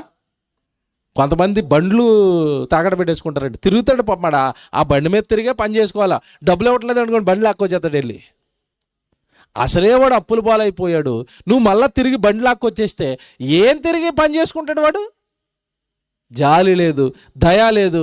ఇస్తాడులేండి, పొరుగువాడే కదా, ఇస్తాడులేండి, జాలి దయ ఇస్తాడులేండి. ఎవడో ఒక మాట అడుగుతున్నాను నేను, పోనీ వాడు ఇవ్వలేదండి, క్షమించి వదిలేస్తే దేవుడు నిన్ను దీవించడా? చెప్పండి. వాళ్ళు లాగేసుకుని వాడు వస్తువులు కొంతమంది ఉంటారు దుర్మార్గం, వాళ్ళ ఇంటికి వెళ్ళిపోయి వాళ్ళ ఇంట్లో ఫ్రిడ్జ్లు తెచ్చేసుకోవటం, వాళ్ళ ఇంట్లో వస్తువులు తెచ్చేసుకోవటం, వాళ్ళ ఇంట్లో ఉన్న టీవీలు తెచ్చేసుకోవటం. అప్పు ఇవ్వకపోతే, అప్పు కట్టకపోతే ఎందుకు వాళ్ళు అల్లరి చేస్తున్నారు? విలువలు కాదు ఇవి. నీకు ఉంది కదా, నువ్వు మంచి స్థితిలో ఉండబట్టే కదా వాడికి అప్పు ఇచ్చావు. ఒకటి క్షమించరాదు వాడిని, లేదా వాడికి టైం ఇవ్వరాదు అప్పు కట్టుకోవడానికి. వాడు వస్తువులు తెచ్చేస్తావా, వాడు పనిని పాడు చేసేస్తావా, వాడు జీవనోపాధిని పాడు చేసేస్తావా? తప్పు కదయ్యా ఇదంతా, ఇవి విలువలు కదయ్యా అన్నాడు. ఇలా బతకూడదయ్యా అంటున్నాడు. నైతిక విలువలు నేర్పుతున్న బైబిల్. బాగున్నాయా? ఏం బైబిల్ అండి. సమాజానికి మతిపోయింది, సమాజానికి మతిపోయింది మాటలు చదివితే. ఈ స్థాయిలో చెప్పాడు బైబిల్ని దేవుడు, ఈ స్థాయిలో నిలవబెట్టాడు బైబిల్ని దేవుడు. ఇలా బ్రతకమన్నాడు బైబిల్ పట్టుకున్న వాడిని. ఇంత క్యారెక్టర్ నీకు రావాలి, ఇంత నీతి నీకు రావాలి, ఇన్ని విలువలు నీ జీవితంలోకి రావాలి. అప్పుడు అనాలి నేను క్రైస్తవుడిని అని, అప్పుడు అనాలి నాకు బైబిల్ తెలుసని.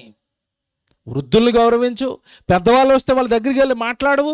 ఏమైనా భేదవాడు వస్తే వాళ్ళ ఏడలు చిన్న చూపు చూస్తావు, డబ్బు ఉన్నవాడు వస్తే వంగి నమస్కారాలు పెడతావు. ఇవా విలువలు? ఇవాంటి విలువలు? బైబిల్లో దేవుడు ఎలా చెప్పాడు తెలుసండి? అన్నం లేనివాడు నీ కళ్ళ మధ్యలో ఉంటే, నీ కళ్ళ ముందు ఉంటే వాడిని ఏం చేయమన్నాడు తెలుసా? కొత్త నిబంధనలో మాటలు చూపిస్తాను కొన్ని. యాకోబు గారు రాసిన పత్రిక తీయండి, యాకోబు గారు రాసిన పత్రిక తీయండి, 2వ అధ్యాయం 15వ వచనం.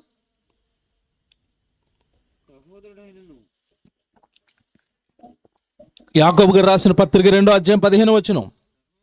సహోదరుడైనను సహోదరి అయినను ఏమండి దిగంబరులై ఆనాటికి భోజనము లేక ఉన్నప్పుడు మీలో ఎవడైనను శరీరమునకు కావలసిన వాటిని ఇయ్యక, ఎవరిగానంటే డైలాగులు వేస్తారట. ఏ డైలాగులు? సమాధానంగా వెళ్ళండి, దేవుడు నిన్ను దీవిస్తాడు, నువ్వు మాత్రం ఇవ్వా. చూసారా, డైలాగులు వేసేవాళ్ళు ఎక్కువ, దానం చేసేవాళ్ళు తక్కువ. నా చిన్నప్పుడు అండి మా స్కూల్లో ఇలా ప్రమాణాలు చేయించేవారండి. అంటే ప్రమాణం చేసేటప్పుడు రోజు సామెత చెప్పాలి, మంచి సామెత. నా చిన్నప్పుడు నన్ను బాగా ఆకర్షించిన సామెత మీకు కూడా తెలిసిన సామెత అండి అది. ప్రార్థించే పెదవుల కన్నా సహాయం చేసే చేతులు మిన్న. తెలుసా మీకు ఇది? ప్రార్థించే పెదవుల కన్నా సహాయం చేసే చేతులు మిన్న. ఏమన్నా మనుషులే ఇంత మంచి మంచి నీతి కలిగిన వాక్యాలు చెబితే, సామెతలు చెబితే, మరి నీ కళ్ళ ముందేమన్నా ఒక సహోదరుడు భోజనం లేకుండా ఉన్నప్పుడట ఇతను మాత్రం సహాయం చేయకుండా ఏం చెప్తున్నాడట? సమాధానం. ఎక్కడ సమాధానం? ఆకలితో ఆడు కడుపట్టుకుని తిరుగుతుంటే సమాధానంగా వెళ్ళండి, ఏం కాదు చలి కాచుకుంటే ఆకలి తగ్గిపోద్దండి, తృప్తి పొందండి. ఇదేంటండి ఏ డైలాగులు ఏంటండి? తృప్తి పొందండి అని చెప్పటం వలన ఏమి ప్రయోజనం? అలాగే అన్నాడు. చూసారా? అంటే సహోదరుడు ఆకలితో ఉన్నప్పుడు, సహోదరుడు దిగంబరత్వంతో ఉన్నప్పుడు నీ బట్టలియ్యు, నువ్వు అన్నం పెట్టు, వాడు స్థిరపడేంత వరకు, వాడికి ఒక మంచి స్థితిని దేవుడు కల్పించేంత వరకు నీ చేతనైన సహాయం వాడికి చెయ్యు. విలువలివి, విలువలండి. పేతురు గారు రాసిన పత్రిక చూడండి, పేతురు గారు రాసిన మొదటి పత్రిక 3వ అధ్యాయం 8వ వచనం చూడండి. సహోదరులతో ఎలా ఉండాలి, నీ తోటి పొరుగు వాళ్ళతో పిల్లలతో ఎలా ఉండాలో చెప్తున్నాడండి. పేతురు గారు రాసిన మొదటి పత్రిక 3వ అధ్యాయం 8వ వచనం. తుదక మీరందరూ ఏకమనస్కులై ఒకరి సుఖ దుఃఖముల యందు ఒకరు పాలుపడి సహోదర ప్రేమ గలవారును. ఏమండి ఏంటంట? సహోదర ప్రేమ గలవారును కరుణాచిత్తులను. అంటే మీ హృదయంలో ఏముండాలి వాళ్ళు చూడగానే?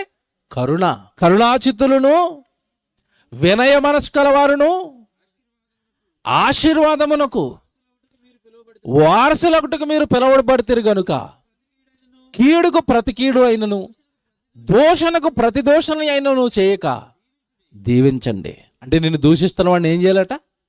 దీవించాలి. మనం ఏం చేస్తాం? ఆడు ఒకటి తిడితే వీళ్ళు 10 తిడతారు, వాళ్ళు ఒక మాట అంటే వీళ్ళు 100 మాటలు అంటారు. వాళ్ళు ఇంట్లో వాళ్ళు ఒక్కరిని తిట్టారనుకోండి, మొత్తం వాళ్ళు వంశం కానీ ఎత్తుకుని వస్తారు. ఇక దూషించేవాళ్ళని దూషించమన్నాడా, తిట్టమన్నాడా, ఎదురాడమన్నాడా, గొడవలాడమన్నాడా? ఇదా క్రైస్తవ్యం? ఇదా నేర్పిస్తావు సమాజానికి నువ్వు? నిన్ను బట్టి, మళ్ళీ చెప్తున్నా, నిన్ను బట్టి సాటి పొరుగువాడు విలువలు నేర్చుకోవాలి. భలే సహించుకుంటారండి వీళ్ళు, భలే ప్రేమగా ఉంటారండి, భలే కరుణ చూపిస్తారండి. విషయం ఏంటంటే, నేను మాట్లాడుతున్నానండి, కరుణామయుడు అనగానే బయట ఉన్న వాళ్ళకి, అన్ని జనులకి ఎవరు జ్ఞాపకం వస్తారు చెప్పండి? కరుణామయుడు ఎవరు? యేసు ప్రభు. మరి ఆ కరుణామయుడు పేరు పెట్టుకుని యేసు ఉంటాడు సంఘంలో, ఇతను చూస్తే ఏం జ్ఞాపకం వస్తుంది? కరుణ జ్ఞాపకం వస్తుందా? అబ్రహాం అని పేరు పెట్టుకుంటాడు, అబ్రహాం జ్ఞాపకం వస్తాడా? పేర్లే ఉంటాయి. బ్రతుకులన్నీ ఎలాగ ఉంటాయంటే నా చిన్నప్పుడు ఒక ఆవిడ ఉండేది, మీకు తెలుసు ఆవిడ. సినిమాల్లో గయ్యాలి అత్త అనగానే ఆవిడ జ్ఞాపకం వస్తుంది. ఎవరు? సూర్యకాంతం కదండి. గయ్యాలి అత్త అనగానే ఎవరు? సూర్యకాంతం. ఆ పేరును బట్టి ఎవరో కూడా సూర్యకాంతం అని పేరు పెట్టుకునేవారు కదండి. ఆవిడంత ఫేమస్ అయిపోయింది. మీరు ఎక్కడైనా సూర్యకాంతం పేరు విన్నారా? ఎవరు పెట్టుకోరు. ఎందుకు పెట్టుకోరు చెప్పండి? ఆవిడ ఎఫెక్టే. ఆ పేరు పెట్టుకుంటే అలాంటిదే అనుకుంటారేమోనని ఎవరు ఆ పేరు పెట్టుకోలేదండి. మరి నువ్వు అబ్రహాం పేరు పెట్టుకున్నావు. అబ్రహాం పేరు పెట్టుకుంటే ఎలా కనపడాలి? అబ్రహాంలాగా ఉంటావా? మీరు ఎప్పుడైనా పోలీస్ స్టేషన్కి వెళ్ళారా? దొంగలు ఫోటోలు పెడతారు. ఫోటో ఏమంటే రిసెప్షన్లో పెద్దది ఉండి వీళ్ళ దొంగలు జాగ్రత్త అని ఫోటోలు ఉంటాయి. ఆ దొంగల ఫోటోలో అబ్రహాం ఉంటాడు. ఆ దొంగల ఫోటోలో దావీదు ఉంటాడు. దావీదు ఎందుకు వెళ్ళాడు పోలీస్ స్టేషన్కి? దావీదు ఎందుకు వెళ్ళాడు పోలీస్ స్టేషన్ గోడల మీదకి? పేరు పెట్టి వదిలేశారు, బ్రతికేమీ లేదు. అంటే పేరు పెడితే చాలు అనుకున్నారండి. భక్తులు పేర్లు పెట్టేస్తే చాలు. బ్రతుకులో ఏమి విలువలు? బ్రతుకులో ఏది? వాళ్ళ బ్రతికినట్టుగా బ్రతికిన జీవన విధానం ఏది వీళ్ళ బ్రతుకుల్లో? నా చిన్నప్పుడు వాక్యం నేర్పుతున్న మా ప్రిన్సిపల్ గారు ఒక ఆయన జ్ఞాపకం చేసేవాడండి. ఎక్కడ మన చిలకలూరుపేట దగ్గర స్టువర్ట్పురం అని ఒక ఊరుండేది. దాని నిండా ఎవరుండేవారు తెలుసండి? చీరాల దగ్గర దొంగలండి. అక్కడ జరిగిన ఒక యథార్థ సంఘటన న్యూస్లో వచ్చిందండి. ప్రతిసారి ఆయన చెప్పేవాడు మాకు పాఠాలు చెప్తున్నప్పుడు. పిల్లలకి పేర్లు పెట్టి వదిలేశారండి. ఆయనకి అక్కడ ఆ స్టువర్ట్పురంలో ఉన్న ఆయనకు కూడా యేసు అని పేరు పెట్టారట. ఒక ఆయనకి ఏం పేరు పెట్టారు? యేసు. తెల్లారితే ఎక్కడికి వెళ్తాడు? దొంగతనాలకి. ఇంతకీ విషయం ఏంటంటే పాస్టర్ గారి దగ్గరకు వచ్చి ప్రార్థన చేయించుకుని వెళ్ళేవాడట. దేనికి? అయ్యారు రాత్రి వెళ్తానని ఎవరికి నేను దొరకకూడదు.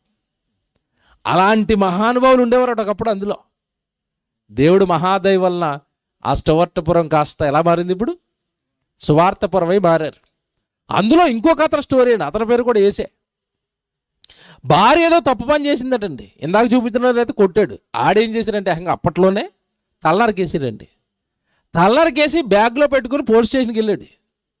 పోలీస్ స్టేషన్కి వెళ్ళండి, తల టేబుల్ మీద పెట్టాడట. ఇలాగా పోలీస్ స్టేషన్లో టేబుల్ మీద పెట్టి నా పేరు యేసు, ఏసేసి అని కేసు రాసుకోండి అన్నాడట. చూసారా? ఏసి ఏం వేసాడు? ఇప్పుడు తలకే వేసాడు. యేసు, ఆ యేసు అనగానే సమాజానికి ఏం జ్ఞాపకం వస్తుంది? కరుణ, జాలి, దయ, ప్రేమ. ఈ యేసుని చూస్తే చూసారా? భార్యను తలనరికేసాడు. మీకు ఇవన్నీ ఎందుకు చెప్తున్నానంటే పేర్లు పెట్టుకున్నారు, గుడికి వెళ్ళి వస్తున్నాం అంటున్నారు, బాప్తిస్మాలు తీసుకుంటున్నారు, మాకు బైబిల్ వచ్చి అంటున్నారు, మాకు బైబిల్ ఉందంటున్నారు. బ్రతుకులేవని అడుగుతున్నాను నేను. బ్రతుకులేవి? జీవితాలేవి? ఆ జీవితాల్లో దేవుడు చెప్పిన విలువలేవి? ఆ జీవితంలో దేవుడు చూడాలనుకున్న ఆ మంచి సంస్కారవంతమైన గుణాలేవి? గుణాలు లేవండి. గుణాలు లేవు. బ్రతుకుల్లో గుణాలు లేవు. మాకు దేవుడు తెలుసు, మేము బాప్తిసం తీసుకున్నాం. విలువలు నేర్పిస్తున్నాడు దేవుడు. విలువలతో కూడిన సమాజాన్ని చూడాలనుకున్నాడు దేవుడు. ఏమంటే నిజంగా బైబిల్లో దేవుడు మాట్లాడుతూ సహోదరులండి ఎలా ఉండాలని కోరుకున్నాడో ఓ మాట చూపిస్తాను, ముగించేస్తాను. ఇక పేతురు గారు రాసిన పత్రిక మీరు వస్తే 4వ అధ్యాయం 8వ వచనం చూడండి. ఇందాక 3వ అధ్యాయం చూశారు కదా. 4వ అధ్యాయం 8వ వచనం చూడండి. 4వ అధ్యాయం 8వ వచనం. ప్రేమ అనేకమైన పాపములు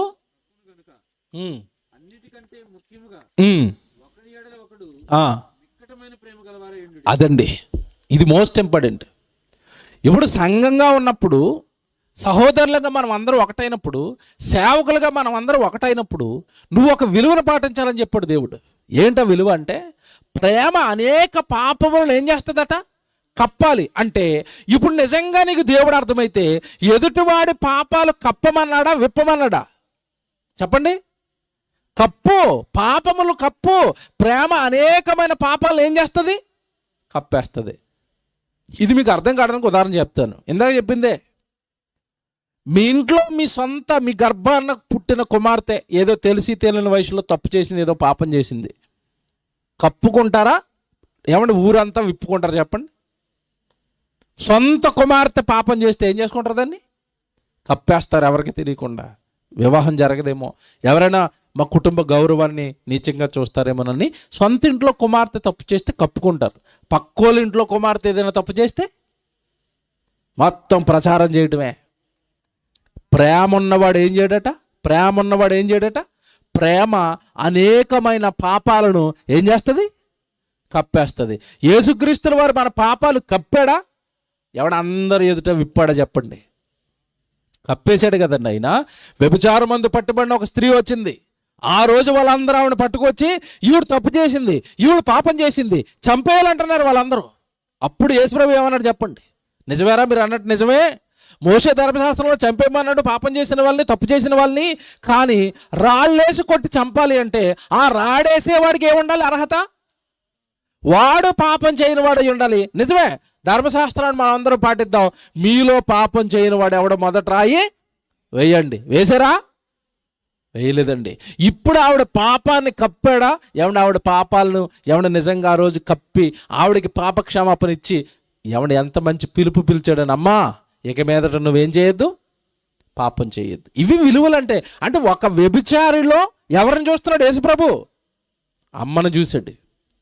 వ్యభిచారిలోనే అమ్మను చూశాడంటే మంచి స్త్రీని ఎంత గౌరవిస్తాడో మీరు చెప్పండి? అది విలువలంటే. అవి నీకు రావాలి. కానీ చూపులు ఎలా ఉంటాయి? స్త్రీలను చూసే చూపులు. మీరు మీరు మీరు మీరు అప్పుడప్పుడు న్యూస్లోకి పాపం ఈ వ్యభిచారంలో దొరికిపోయిన స్త్రీలను పట్టుకొస్తారండి. పట్టుకొచ్చినప్పుడు పోలీసు వాళ్ళు ఏం చేస్తారో తెలుసా మీకు? ఆవిడ మొహాన్ని చూపించరు. చూపిస్తారా? మొహాన్ని గుడ్డ కట్టేస్తారు. మీరు చూసారా ఎప్పుడైనా నల్లగుడ్డ? ఎందుకు కడతారు చెప్పండి మీరు? ఎందుకు కడతారు? ఆ మొహం ప్రపంచానికి కనపడితే ఆ కేసు అయిపోయిన తర్వాత ఆవిడ బయటకు వస్తే బతకగలుగుతుందండి? ఈ దుష్టుల మధ్య బ్రతుకుతుందా? బ్రతకరిస్తారా? నువ్వే వ్యభిచారివి, నువ్వే కదా అక్కడ దొరికిపోయావు, నువ్వే కదా టీవీలో వచ్చావని ప్రతి ఒక్కడ ఆమె వెనకాల వెళ్ళండి ఆవిడ బ్రతుకును నాశనం చేసేస్తారండి. పోలీసు వాళ్ళకి ఆ విషయం తెలిసి ఆవిడ మొహానికి ఏం కట్టేస్తారు? గుడ్డ. కనీసం వాళ్ళు పాటిస్తున్న నీతి నీకు తెలియాలి కదా. దేవుడు చెప్తున్నాడు, ప్రేమ అనేకమైన పాపాలను ఏం చేస్తుంది? కప్పేయాలి. విలువలు కలిగి చేస్తారని నీకు తెలిసిన నువ్వు మంచి మనసుతో వాళ్ళని ఏం చేయాలి? క్షమించాలి. ఆ పాపం చేసిన వాడి దగ్గరికి వెళ్ళాలి, దేవుడు మాటలు చెప్పాలి, వాడి కొరకు నీ వ్యక్తిగత ప్రార్థన చేయాలి. ఆ పాపంలో నుండి అతను నువ్వేం చేయాలి? విడిపించాలి. అంతే తప్ప ప్రచారం చేయకూడదు. ఇవి ఒకరినొకరు ఆదరించుకోమంటున్నాడు, ఒకరినొకరు ప్రేమించుకోమంటున్నాడు, ఒకరి కొరకు ఒకరు బ్రతకమంటున్నాడు, ఒకరి పాపాల కొరకు ఒకరు ప్రార్థనలు చేయమన్నాడు. ఇది బైబిల్ చెబితే ఎక్కడ ఈ విలువలు ఈరోజు సంఘాలలో? ఎక్కడండి సహోదరుల మధ్య ఈ విలువలు? ఈరోజు ఎక్కడున్నాయి ఈ విలువలు? ఎక్కడున్నాయి సహోదరుల మధ్య?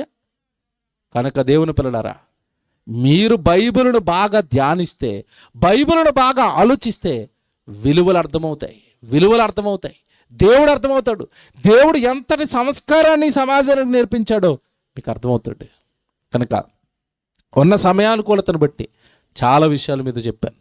మొదటి నుంచి నేను చెప్పినవన్నీ ఒకసారి జ్ఞాపకం చేసుకోండి. సమాజాన్ని సంస్కరిస్తుంది బైబిల్.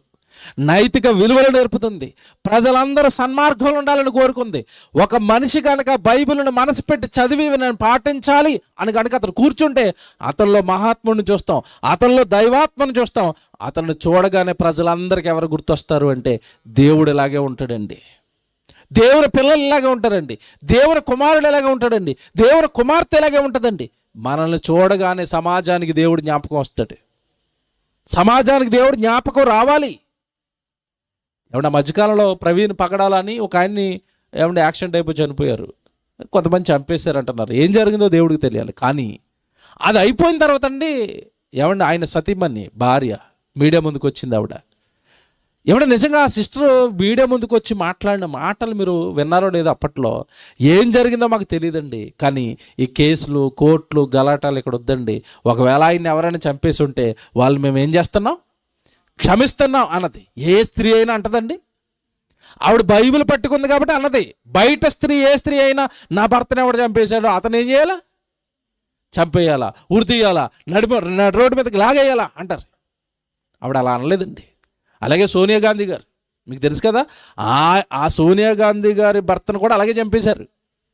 అప్పుడు ఆవిడ కూడా అన్న మాట అదే, నా భర్తను ఎవరైతే చంపారో వాళ్ళు నేనేం చేస్తున్నాను? క్షమిస్తున్నాను. ఫర్గివ్నెస్, క్షమాపణ దేవుడు పిల్లల ద్వారా ఈ సమాజానికి ఇస్తాడు. సమాజానికి నేర్పడివన్నీ. కనుక దేవుని పిల్లలుగా ఇప్పుడు నేను చెప్పినవన్నీ మీరు ఆలోచిస్తే క్షమించండి, ప్రేమించండి, కరుణ కలిగి ఉండండి, దాతృత్వం కలిగి ఉండాలి, ఒకరినొకరు క్షమించుకోవాలి, ఒకరి గౌరవాన్ని ఒకరు కాపాడాలి, ప్రేమ అనేక పాపాలను కప్పాలి, నువ్వు ఎవరి పాపాలను విప్పకూడదు, ఎవరిని బహిరంగంగా అవమానపరచకూడదు. ఇలాంటి విలువలు సమాజానికి నేర్పిస్తుంది బైబిల్. కనుక సమాజం సంస్కరింపబడాలి అంటే సమాజంలో ఉన్నవారు అందరి మధ్యలో ఏముండాలి చెప్పండి? ఇప్పుడు బైబిల్ ఉండాలి. ఆ బైబిల్ వాళ్ళు చదవాలి, ఆ బైబిల్లో ఉన్న సంగతులు వాళ్ళు పాటించాలి. అప్పుడండి ఎంచక్క సమాజం అంత ఎంత బాగుంటుందంటే విలువలు కలిగిన సమాజం, మంచి సమాజాన్ని మనం చూడగలుగుతాం. ఏమంటే ఫారిన్ కంట్రీస్లోనండి కొన్ని దేశాలు దేవుడి మాటలు బలంగా పాటిస్తాయండి. నాకు తెలిసిన ఒక దేశం ఉంది, తమ్ముడు ఉంటున్నాడు అక్కడ, మాల్టా అని ఉంటుంది. బైబిల్లో పౌలు గారు వెళ్తారు ఆ దీవికి, మిలేతు అని ఉంటుంది. మిలేతు అని ఒక దీవికి వెళ్తాడు కదా, ప్రజెంట్ దాని పేరు మాల్టా. అక్కడ తమ్ముడు ఉన్నాడు, ఆయన అక్కడ జాబ్ పర్పస్ వెళ్ళాడండి. నిజంగా నేను ఆశ్చర్యపోయానండి. అక్కడ వాళ్ళు ఎంత మంచి విలువలు పాటిస్తున్నారు అంటే, వాళ్ళు నడిపే బండి ఉంటుంది కదండి, బండి ఇంటి ముందే, గేటు ముందే, ఎవరి గేటు ముందే వాళ్ళు పెట్టుకుంటారట. బండి పట్టుకొచ్చి ఏమంటే బండి ఆఫ్ చేసి తాళం అలాగే ఆఫ్ చేసి తాళాన్ని దానికే పెట్టేసి ఇంట్లోకి వెళ్ళిపోతారట. నైట్ అయిపోతే మళ్ళీ ఇంట్లో పడుకుంటారట, పొద్దున్న రాగానే తాళం ఆన్ చేసుకుని మళ్ళీ డ్యూటీకి వెళ్తారట. అందరు బండ్లు అలాగే ఉంటాయట, అందరు తాళాలు దానికే ఉంటాయట. ఎవడు బండి ముట్టుకోడట, ఎవరు దొంగతనాలు చేయరట, స్త్రీలు అలా రోడ్డు మీద నడిచి వెళ్ళిపోతున్నా ఎవరు ఏ స్త్రీని కామెంట్ చేయరట. ఎంత బాగుంటుందండి అలాగుంటే. మీరు ఓ రోజు బండి మీ ఇంటి ముందు పెట్టి చూడండి, తాళం లేకుండానే ఇక్కడ ఉంటుందా? తాళాలు వేసిన బండిలే ఉంచట్లేదు దొంగలు, చూసారా? వాళ్ళు పాటిస్తున్నారు. ఎందుకంటే ఆ మిలేతు అనగానే పౌలు గారు ఆ ద్వీపానికి వెళ్ళి యేసుప్రభుని పరిచయం చేశాడు, సువార్తను పరిచయం చేశాడు.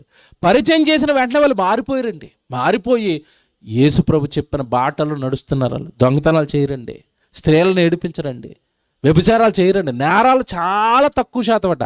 ఆ తమ్ముడు చెప్పిన విషయం ఏంటంటే, ఒకవేళ ఆ దేశంలో నేరాలు జరిగితే ఆ దేశం వాళ్ళు చేయరట. పక్క దేశాల నుంచి బ్రతకడానికి వస్తారు కదండి. మన ఇండియా వాళ్ళు వెళ్తే ఇండియా వాడు, ఏరే పాకిస్తాన్ నుంచి వస్తే పాకిస్తాన్ వాడు, చైనా నుంచి వస్తే చైనా వాడు, వాళ్ళు నేరాలు చేస్తారట తప్ప ఆ దేశంలో ఉన్న వాళ్ళు ఏ నేరాలు చేయరట. ఎందుకు చేయరంటే అతను చెప్పిన మాట అండి, వాళ్ళందరూ క్రైస్తవులు. ఒకసారి మీరు ఆలోచించుకోండి. మన కాలనీ అలాగుంటే, మీరు అభ్యుదయ నగర్ కదా, అభ్యుదయ నగరేనా? అభ్యుదయ నగర్లో బండ్లన్నీ రోడ్డు బయట ఉంటున్నాయి, తాళాలన్నీ దానికే ఉన్నాయి. ఒకసారి ఊహించుకోండి ఎలాగుంటుందో. పరలోకంలో ఉన్నట్టు ఉంటుందండి. కానీ ఉంటాయా బండ్లు? ఉండవండి. పొరపాటును పెట్టారు కనుక, పాస్టర్ గారు చెప్పారు కదా చూద్దామని పెట్టారనుకుంటే తెల్లాసరికి మీద ఉండవు. విలువలు పాటిస్తే అలాగ ఉంటాయి. దొంగతనం చేయడండి, పక్కోడు దొంగతనం చేయడానికి నమ్మకం చూసారు వాళ్ళకి. ఇవన్నీ వాళ్ళకి ఎలాగ వచ్చినాయి చెప్పండి? ఆ విలువలు వాళ్ళకి ఎలా వచ్చినాయి చెప్పండి? దేనిని బట్టి వచ్చాయి చెప్పండి? బైబిల్ని బట్టి అండి. మరి అదే బైబిల్ మన చేతుల్లో ఉంది కదా, అదే బైబిల్ క్రైస్తవులు అందరి చేతుల్లో ఉంది కదా. వీళ్ళు ఎందుకు మారంటే, బైబిల్ అనగానే మేము పట్టుకొని వెళ్ళి తెచ్చుకునే పుస్తకం. ఎక్కడికి పట్టుకెళ్ళాలి? చర్చికి పట్టుకొని తెచ్చుకుని వెళ్ళే పుస్తకం అది, అంతే. చదవడానికి కాదు, వినడానికి కాదు, పాటించడానికి అంతకంటే కాదు. ఎప్పుడైనా రోగం వస్తే తల కింద పెట్టుకోవడానికి, దెయ్యాలు పడకుండా దగ్గర పెట్టుకోవడానికి, ఇంతే తెలుసు బైబిల్ గురించి. అది విలువలు నేర్పిస్తుందని, అందులో ఉన్న మాటల ప్రకారం బ్రతకాలి అని చాలా కొద్ది మందికే తెలుస్తుందండి. కనుక దేవుని పిల్లలుగా మళ్ళా చెప్తున్నాను, దేవుడు విలువలు నేర్పించింది, బైబిల్లో రాయించింది, అవి మనం పాటించాలి అని, ఆ మాటల ప్రకారం మనం బ్రతకాలి అని. ప్రార్థన చేసుకుందాం.